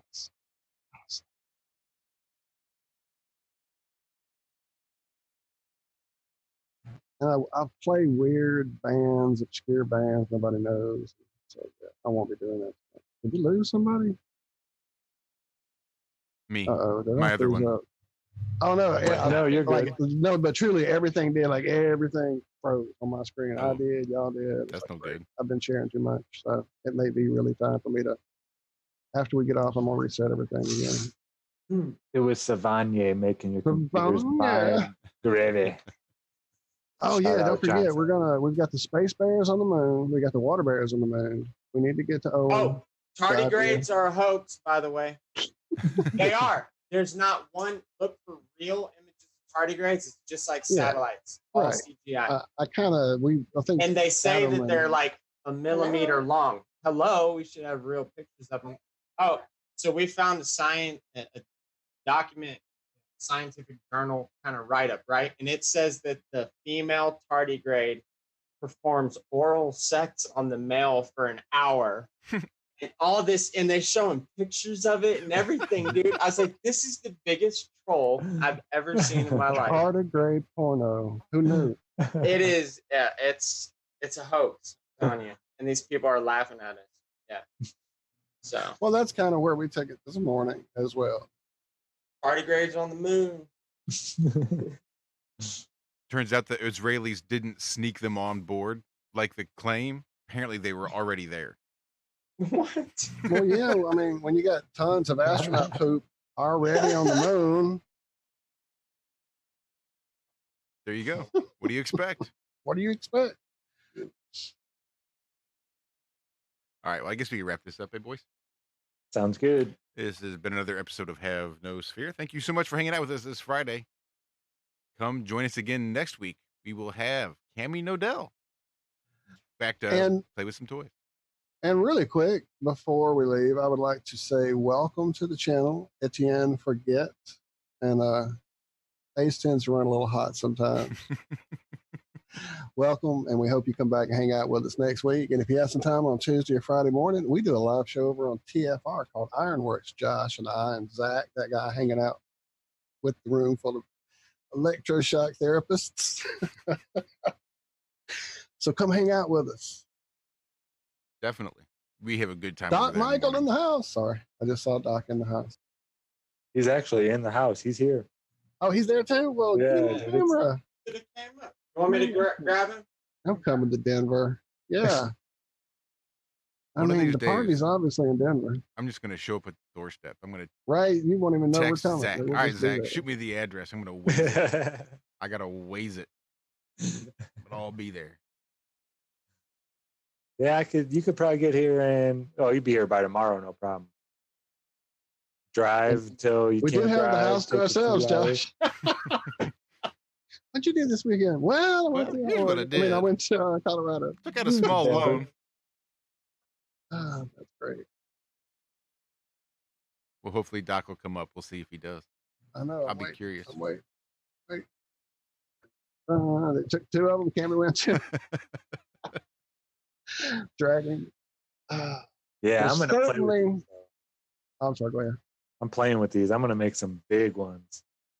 So does it have to be, like I said, I have already a stainless steel bottle. So if I did it with one of those, I'd kill myself, right? I don't know. Maybe. Now, I mean, it seems like it would build up a huge, instead of having the foil as it's outside. Yeah, Whatever. it'd be a lot thicker. It'd be Yeah. a lot thicker. And, What if yeah, you it started might be raising dangerous. that up a tree, Zach? Yeah. I've summoned Doc. I shall charge. Summon the man himself. I'd like to see if that would charge it at all. Saline water. Minerals for you. There's Doc.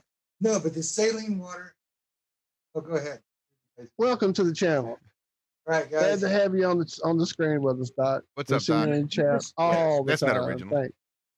So Zach's been telling, and Ace has been telling you what they've been doing the last day, monkeying around. Right. So It's what been a lot about the of fun. saline? Now that was Cammy's suggestion. I'm thinking of the reverse osmosis water. I'm thinking of some mineral water. Go buy some heavy mineral water. It's like, let's see what kind of results we got. The 3, 4, 5 different types of water. Right. Some So- pineapple Well, I was gonna juice. ask about distill. Had y'all had tried distill with nothing? That might even be less of a charge. Yeah, that's what I was thinking. It killed my. You don't know. I was just sitting outside. Everybody on camera has to get a Come shot. on. He's like, no, I've been You guys don't there. know what I was doing outside. If you want to see Ace take a shot, press 1 in chat. Soaking wet. What was that? My butt is wet. I said, if anybody wants to see Ace take a shot, press 1 in chat. That's one. No, stop. It's not gonna work. All right, ready, guys? Do it. Come on, Doc. Touch each other. Touch each other and just do it, both of you. No. You gotta hold. You gotta hold the. Oh, good. Yeah, and then touch it. Guys, hold on. You gotta do it on camera. Oh. Now wait, you did say something about a wet bathing suit, right? No, my wet shorts. It's a wet t-shirt contest too. Watch these alligator clips. All right, ready? It's good knowing you, Doc. Oh, dog. That was red. That was. I could see how red that was. That was a red one. Did you see this? Yeah, it was red. It wasn't blue. It was red. No. Yeah. I wonder why I was red and not blue. It's an alien. Aura. So I was actually sitting outside. A thunderstorm went through. Everything's soaking wet. I had a grounding mat. I had this wet copper strap on my neck. I'm sitting out there waiting for the next lightning strike. Right. They're fooling around with a bottle of water. It's like, oh, my beer. Watch this. Ah! All right. So my mind wanders. But yes, when the saline, the salt water mentioned, it's like, hey, try a few. The reverse osmosis, tap water, filtered water, saline water. Go buy some real solid, tingly mineral water and see what happens. So now you have to have a control base, of course. So whoever wants to do that, Cammy, she'll be the control. She'll do it. Yeah. So anyway, we've been having fun. I'm sitting in the background. You guys go on. Well, thank you for popping on. We appreciate you hanging out with us on camera, man, and definitely appreciate you hanging out with us every week in chat. Thank you so much. All right, I'll wander by every once in a while. All right. All right, man. Take care, Doc. See you, Doc. Have a great weekend. All right. I guess as John would say, it's fizzling out. Let's end it out with a good shocker. And that was a good one. Yeah, that was a good one. I saw the red there. The red, yeah. Ooh. Nice. Gents, you got anything else? Nope. Nope. Let's hit it. Nor I.